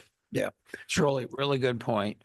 So we definitely have started taking an approach where we are drilling down in the pathways with partners who are able to assist with that, because in different parts of the state, different credentials are valued depending on the geographic region. Manufacturing is a really good example.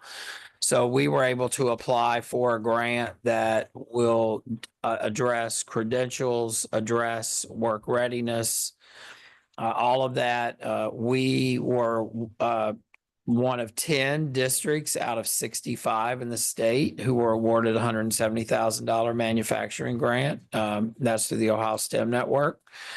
And so through that, we are connected with AMIP, which is a local organization, the Advanced Manufacturing Industry Professionals. They're almost like the clearinghouse in the area. Also, Clippard Industries up on Colerain Avenue in that area. And so we're excited about manufacturing, but what we realize it's taking is having to connect with solid partners in the area.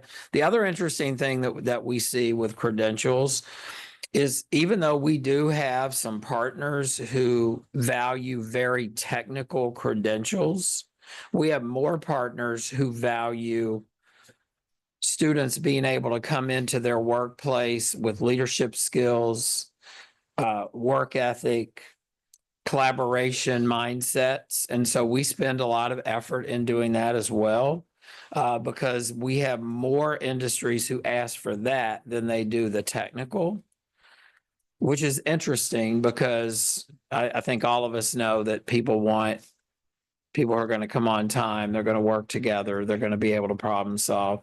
And so we are trying to get that balance better as well. Any other comments? Okay. Thank you all.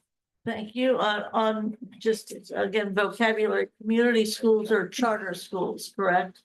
Yes, they are. And I try not to say charter because everything that we are always drummed in from a career tech side of things is community, but yes, charter. I try not to say charter. No, but and that's one of the confusing Yeah. things about community learning centers. And Yes. whatever. just nationally, charters are called. Yes. So, And we have several who do offer career tech, but they do not get anything for it because they're not following through with it.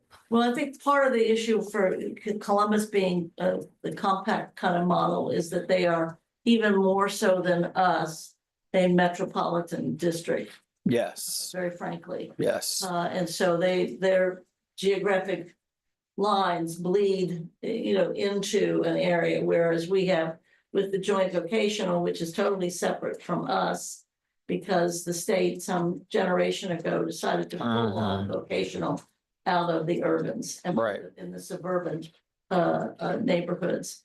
So I'm not really interested in any further kind of partnership at all with any charter school or system of charter schools here locally, but I do think it's interesting to think in terms, what are the values of all three of those models? Mhm. And I do think that it's great to see the expansion, homegrown. Yes, expansion yeah, it's of exciting. here. Yeah, Because I know we spent a great deal of time, rightfully so, on a number of years, making sure that we were not tracking kids to vocational versus academic, that we wanted every child to be able to have an opportunity to decide colleges for me, junior college, four-year college, advanced degree.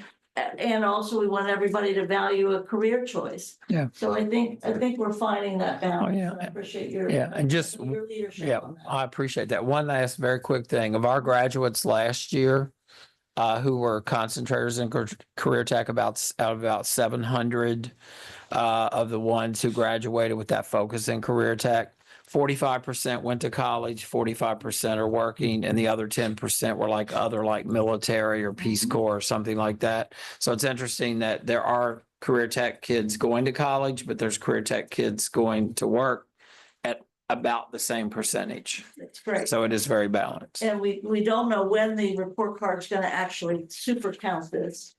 The earliest was ever gonna be this coming year, and they don't think that's gonna happen yet, but I Yeah. appreciate Yeah. the administration and the board preparing for what Oh, yeah. it is on the report Yeah. card, and even more significant. It's even tracked by school as Yeah. well. I mean, Exactly. Cody gave the overall, but it's tracked by school too.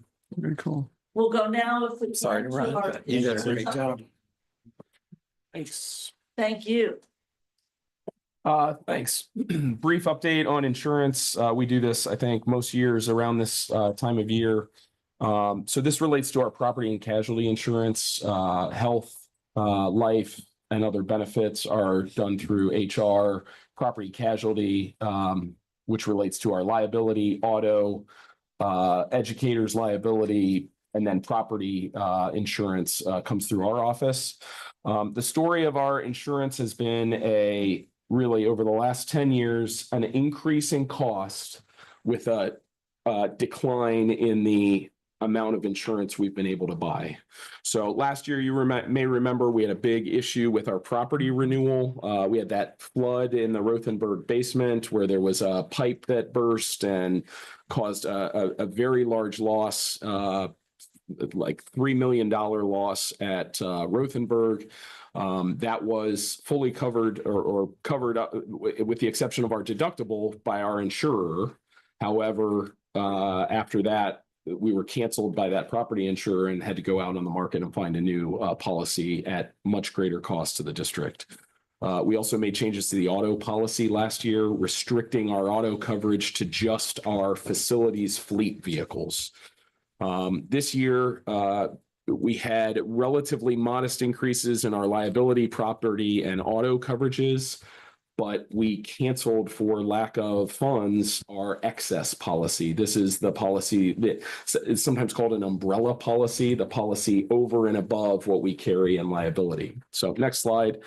Again, if you're looking on the materials online or on the slide here, again, what you'll see is a continual increase in our costs with a reduction in the insurance we purchase. So 10 years ago, essentially when I started taking over our insurance program, we were getting in liability coverage up to 15, our insurance covered anything over $250,000 with a cap of $15 million.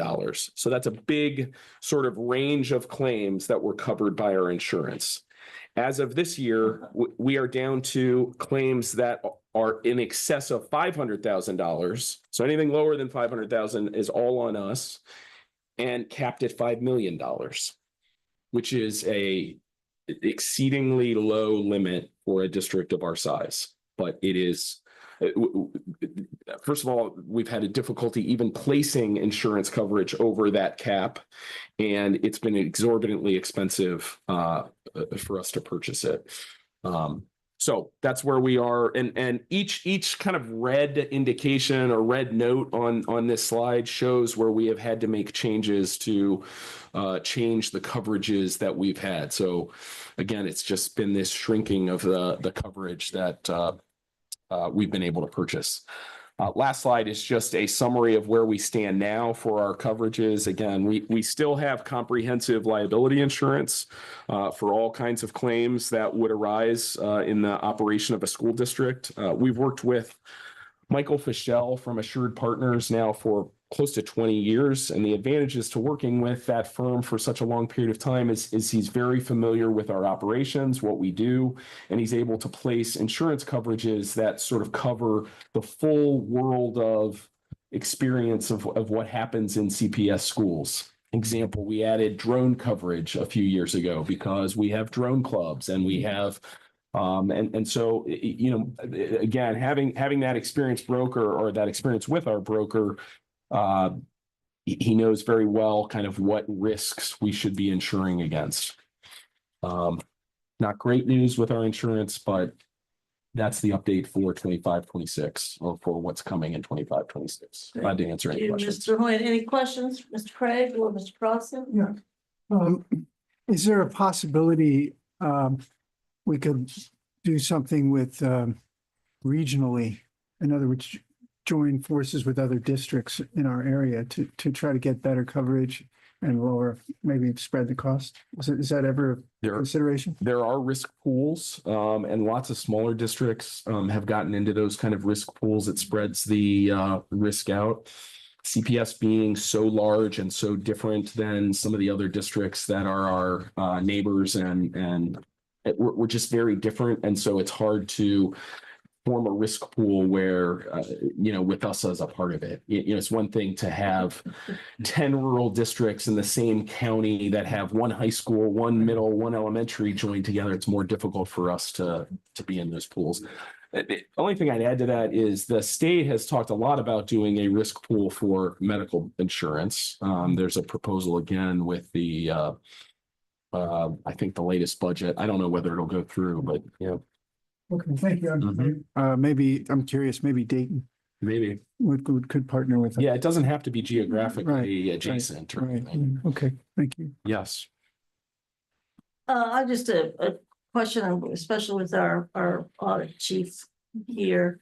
Not that insurance is costing us so much more, but the fact that we're getting such little coverage that somehow if that it becomes it's a risk issue, that maybe if not an assignment, but for the chief and the audit committee to begin to think about that, because we are assuming tremendous costs when something goes wrong. I mean, money we can't really afford without having better coverage. And certainly our person that does that for us, this official, is just the best. I completely trust him to have found us the best possibility, but just as an idea regarding the increase of risk regarding insurance coverage.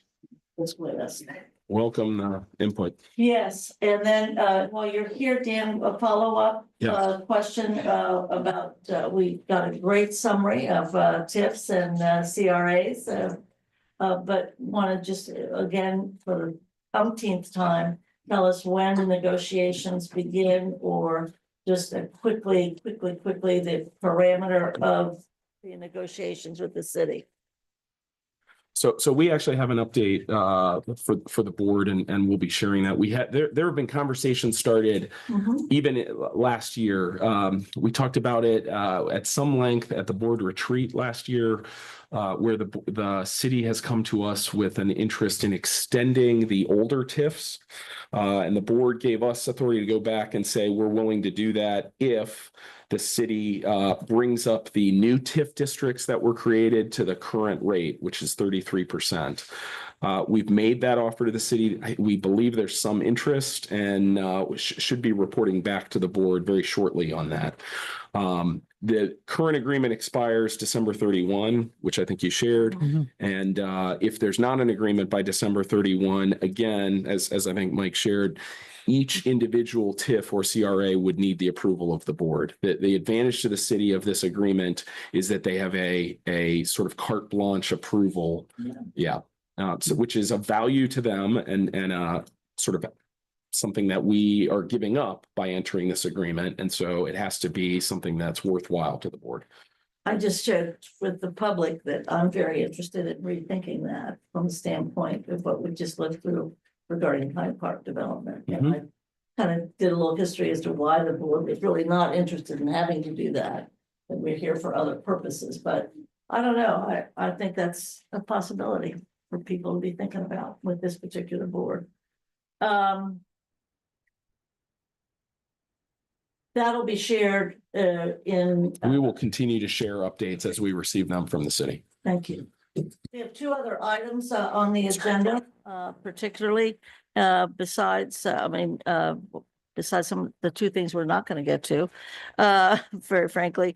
But if we could, the overview regarding the foundation budget. We have still unclaimed funds and quality improvement. Brandon's here for quality improvement. What about the unclaimed funds, Mike? Is that 2 seconds? Probably 5, but sure. Yeah, I think. Okay. All right, slide 59, Rob. Yes. We'll hit Brandon and then I we'll. like this. I can probably do websites very quickly as well. Well, I was gonna share.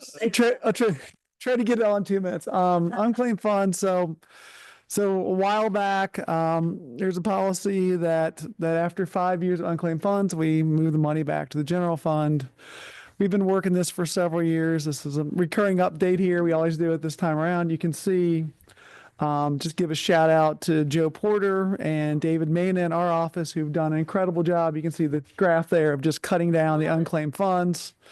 So we're going to move $29,000, almost a little under $30,000 back to the general fund of stuff that's over 5 years. Again, 98.8% reduction over the time period.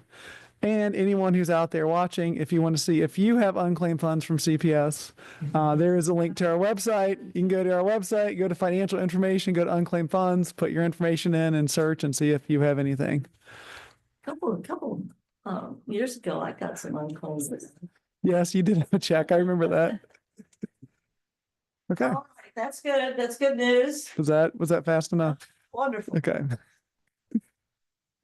Oh, kudos to you too, because the last time last time he reported, it was it an hour so of the presentations on CTE slide presentation in front of the whole board, if I recall correctly.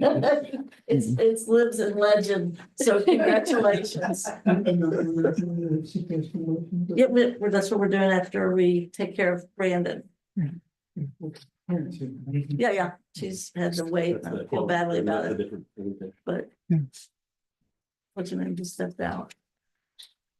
Just to introduce Brandon, why the Please. presentations are switching around. Brandon is our manager of position control. So we added this position a while back Thank goodness. to make sure that all of the positions that are budgeted are the ones that are filled and we don't have discrepancies. And that is the crux of his QI project. So with that, Hey, Mike, yes, Jen. we did not add the position. We repurposed the position. Okay, we added Brandon. Yeah, but we repurposed an existing position to take on this job. Right.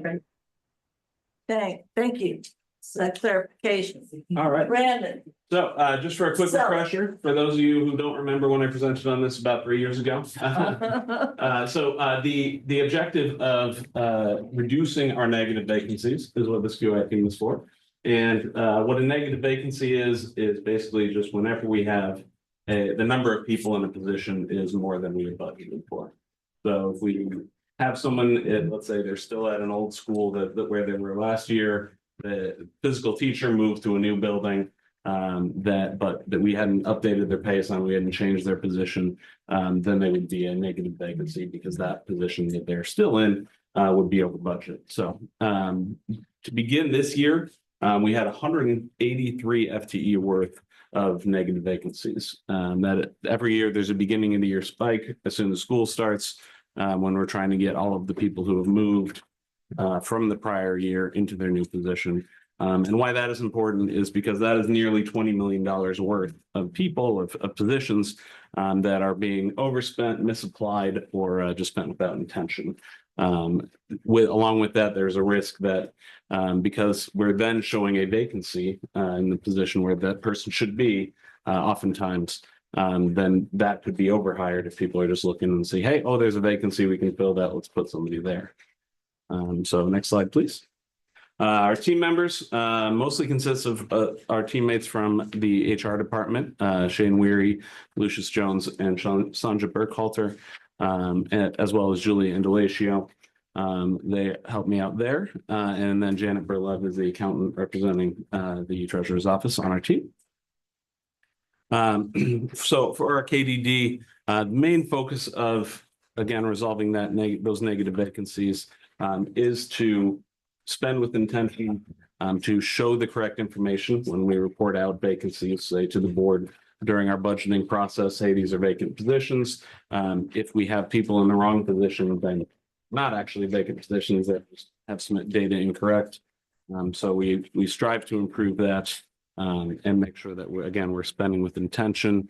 Some of the key drivers with getting that information is correct is promptly communicating those updates, anything that any position that changes. We have a lot of employees who move from one building to another based on the needs of the buildings at the time as those change. And the uniformity of the data between departments. So making sure that what the treasurer's office is showing is the same thing that HR is showing for all of those positions. Next slide, please. All right, so this is our busy run chart for this project for the last 5 or so years where we've been working on it. So some of the interventions that we've had that we started off early with was some system updates, putting in hard blocks on sending employee pay assignments that were over budget to disallow that so that any correction needs to be made first, and then we can get those people paid. Lots of daily huddles, lots of work to drive that beginning of the year peak down throughout the year. So this year was a little bit slower than last year. Last year, we really got that number down quickly.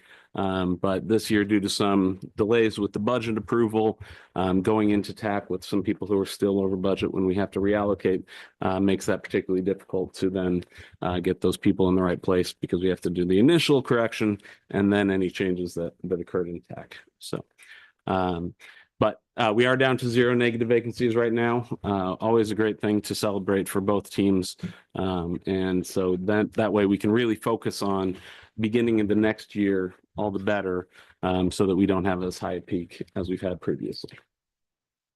And there's my little Bitmoji. That is when we repurposed that position that Jen was referring to. Next slide, please.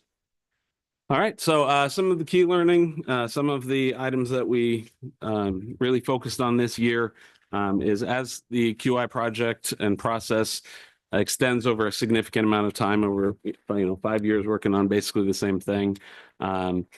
Many unexpected process or employee changes that have an indirect result on this process. So, for example, we've changed some of the ways that we grant access to employees based on what building they're in. So that actually helped us out a lot because that way, if their pay assignment isn't updated, they're not going to be able to see the right students. So that helps us get some things corrected, at least into the right building, whether or not in the right position. And just the awareness and accountability being vital to really any process improvement. Which leads us to next steps. So we have gotten very good at not creating new negative vacancies throughout the year. That is one thing that we have really nailed this year. So when we have gotten to zero, really haven't seen anything new crop up, which is always the best part of or best process. So getting that beginning of the year peak is really key.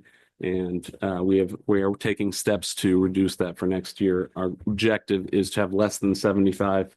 And again, with starting this year at 183, that'll be a significant improvement.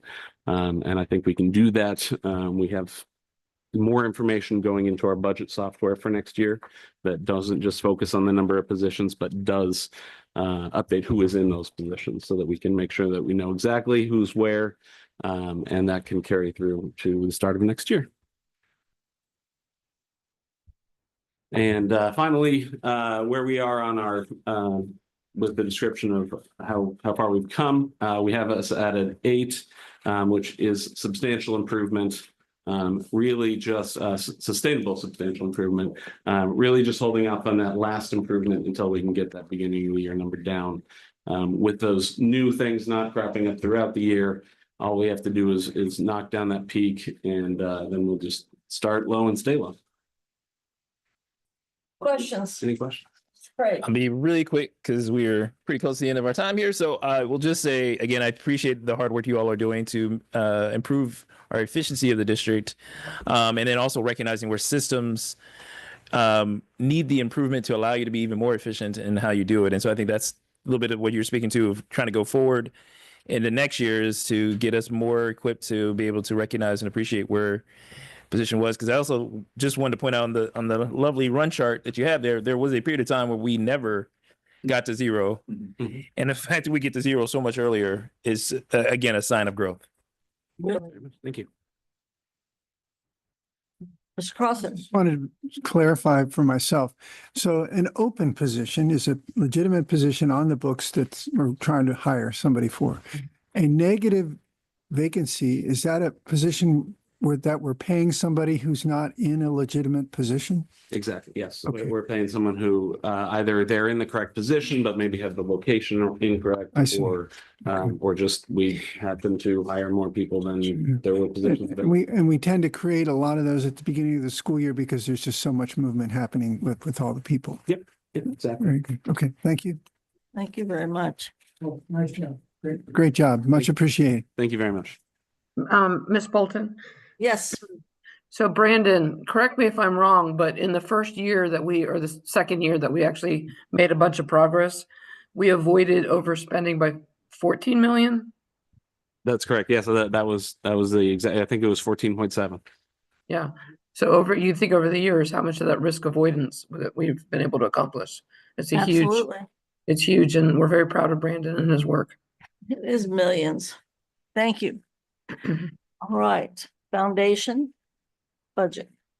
If you want to introduce it, Mr. Grimes. Well, we have two guests here with us today, Sally Grimes and Karen. Thank you for being so patient. And so the MOU between Cincinnati Public School Foundation and Cincinnati Public Schools, the way the MOU works is that we are going to fund their administrative expenses, and part of that process is they propose a budget and then we review it and approve that budget. The reason that we are funding their administrative expenses is so that when they go out to fundraise, they can go to all of their donors and say 100% of their money will not cover administrative expenses. And that's a big advantage in the fundraising efforts. Overall, I'll give some broad numbers, and then maybe Mike, you can talk a little bit more, but overall it's about $1.4 million is the administrative expenses proposed budget, and their fundraising goal that's for fiscal 26, and their fundraising goal for fiscal 26 is $2 million. So the idea is that it's going to be about $650,000 positive economic support to the district in next fiscal year is the projection. So that's the big picture, and I'll just leave it up to Mike and Sally maybe to fill in the details. Yeah, just quickly, I think I'll let Sally and Karen present, but appreciate their work on this. They sent over a lot of data. I did ask them to categorize it in the categories that we we deal with here at CPS. So you'll see the subheaders very much match what we present as financial reports. So thank you, Karen, for doing that. I know that's not traditionally how an organization would do their budget. So our categories are kind of weird, but appreciate you doing that. So hopefully for the members of the committee, you know, it's kind of apples to apples to what you would see from our school budgets. So I'll let Sally or Karen take it from here.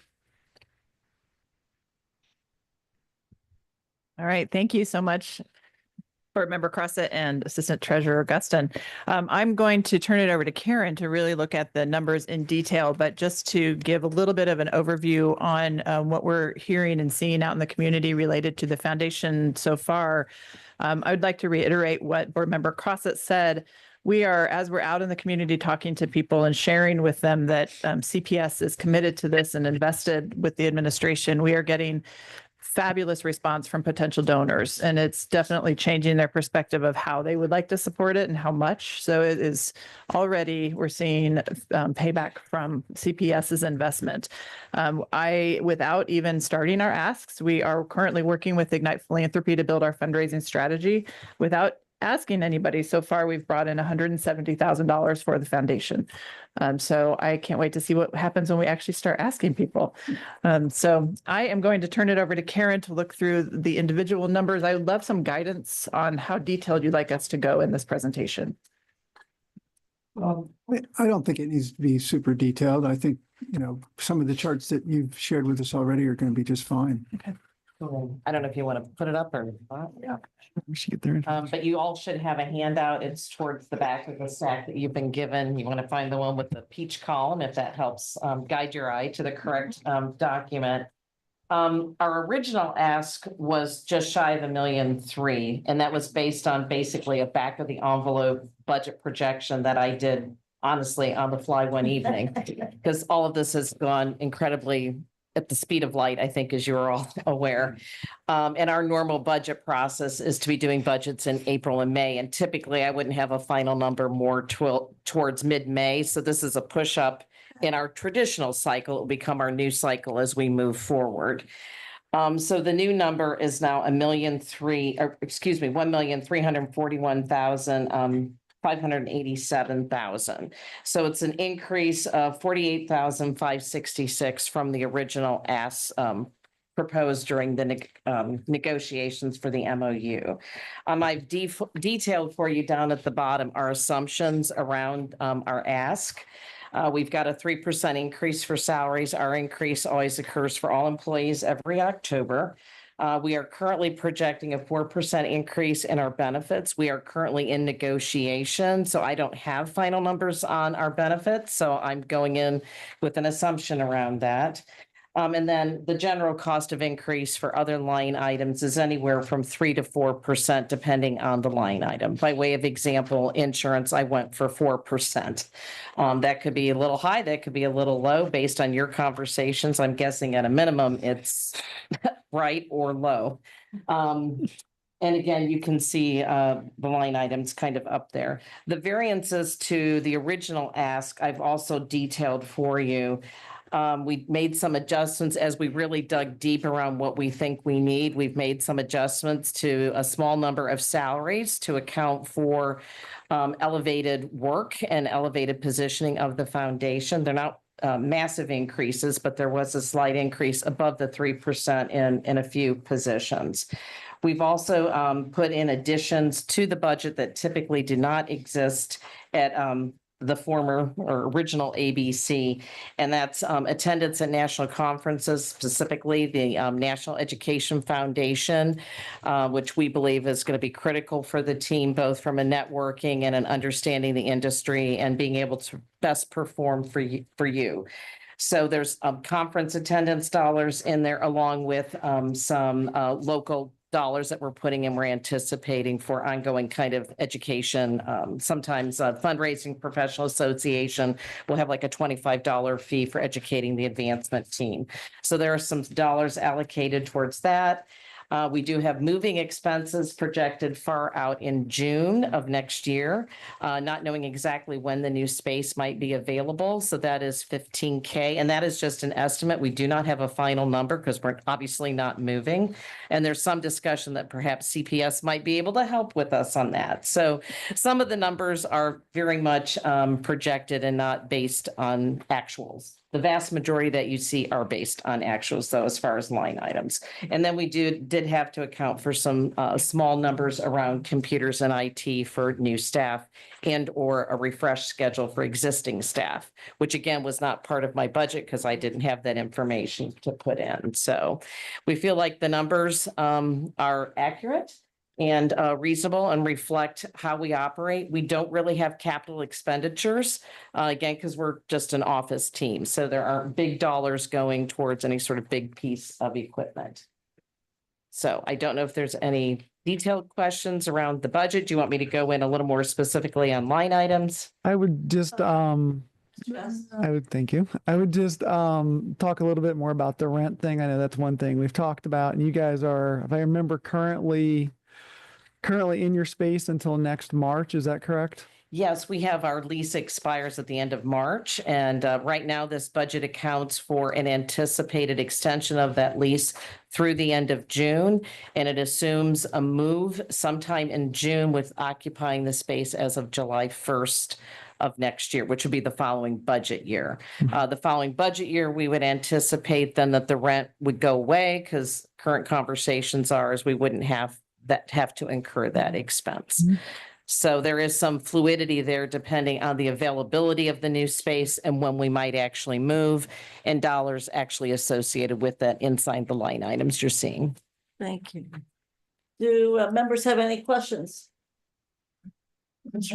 Yeah, I just want to clarify one thing, and Sally, correct me if I'm saying this wrong, but in the very top where lists the donations, individuals, corporations, foundations, grants, there will be expenses related to getting those donations to come in. Maybe it's an event, maybe it's a dinner or whatever. There's some variable expenses that are not yet determined, but those are not administrative expenses. Those are expenses related to fundraising. So those numbers there are the net. That's a net of fundraising and the expenses, variable expenses related to raising those monies. So just if somebody, you didn't see anything in here for like a gala or something like that, that's part of the fundraising. I was looking for that. Yeah.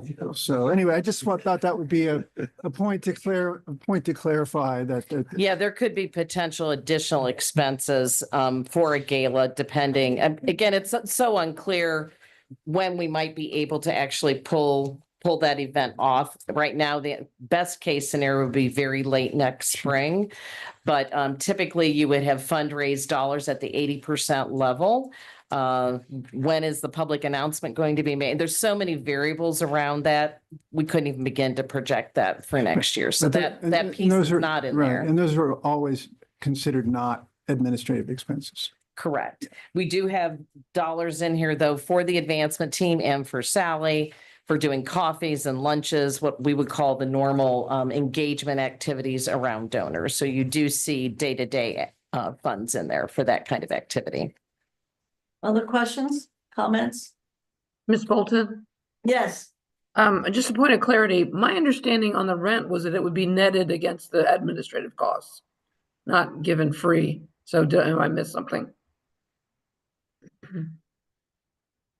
Treasurer Wagner, would you like me to try to answer that? We actually have a meeting scheduled with Mr. Burkhart soon to work through some of the details of what that could look like. And I'm sure Mr. Hoyen will be involved in that as well as we work on a separate lease.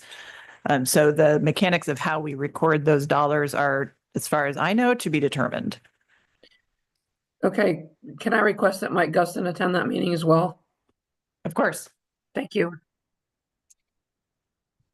Any other comments, questions? Or for the announcement of the foundation, or that's not even the right word, but kickoff or what have you.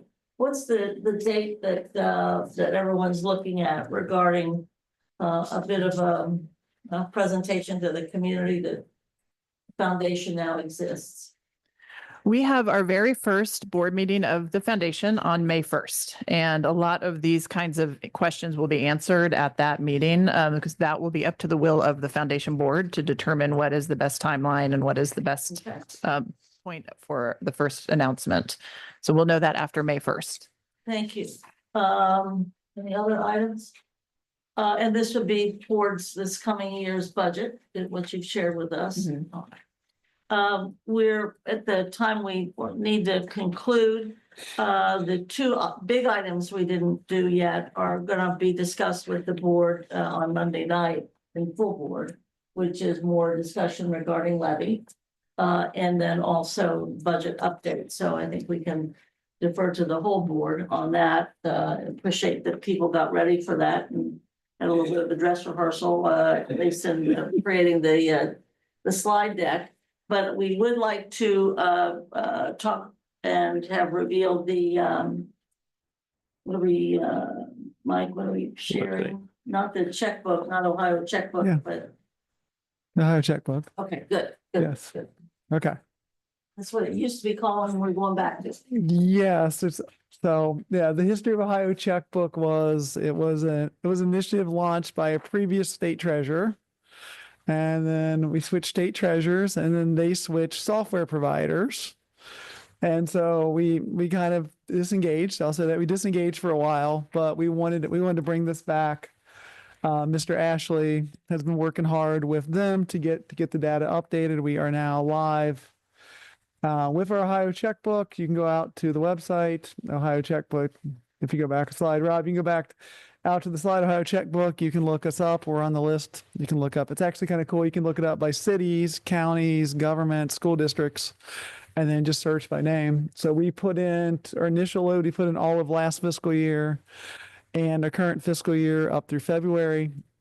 Our plan for updating is to present our financials here first, and then we'll upload that data to Ohio checkbook after we present to the board or to the finance committee at least. So you guys have seen it first, but it'll be out there. I know, especially, as we get into later in the year, a lot of people like to look at our books and see what we're spending money on and see where we're going. So this is an important step for our transparency so that we're out there and the data is accessible and available to folks. And we have an idea of when it'll be up running and happening It is up running right now. in its entirety. It's like I said, it's all of last fiscal year and through February of this year. Yes. I mean, we may go back and add some prior fiscal years. It's a lower priority thing, but and then just the last slide here. We are doing some other updates to our public website. So adding some more reports, some pages. We're going to add the fund activity report, which is always in your packets. The thing we didn't get to today is we did do our third quarter quarterly object level expense report. It's again in your packets and in the slide deck. Those will be out there. We're expanding the bond rating page. Right now it just says Moody's, but there's actually 3 agencies that all rate us. So we want to give them equal credit out there. Adding a state and federal page to give, parents and community members an idea of how our state and federal programs work. The audit page, we're retitling to internal audit, so people know it's for our internal audit. And the image there was just for those of you who've been around a while, all the old under construction graphics that used to appear on people's web pages back in the Netscape and GeoCities days. Selection. Yes, it's quite a selection. I remember several of those. For the good of the order, anyone present that has any comment they would like to make? Just done. Thank you. I was just going to say one quick thing, just because I know we're going to discuss it at the board meeting, but just hoping that we can bring back that next level of the discussion we were going to have with regards to the critical expenses, the required by law, required by collective bargaining agreement, all those things. So, because I know we were starting that process, and I'm just hoping we can keep bringing updates to that process as we go along. Part of that is happening. Met with the president, president and treasurer and superintendent yesterday. It looks like part of that process is underway and some aspect of it being reported out on Monday. Mr. Crossett? Brandon, you're talking about the pyramid? Yeah. Yep, great. Okay, great. Thank you. Do we have anybody listening? We do not have any requests. Excellent. How many people listened before they ran out of the building? Yeah, we had 6, but we've had up to 12. So. All right, that's pretty good Nice. for us. Yeah. Double digit. Well, thank you all for the tremendous amount of administration work. It's greatly appreciated on all levels. We are adjourned if it's okay.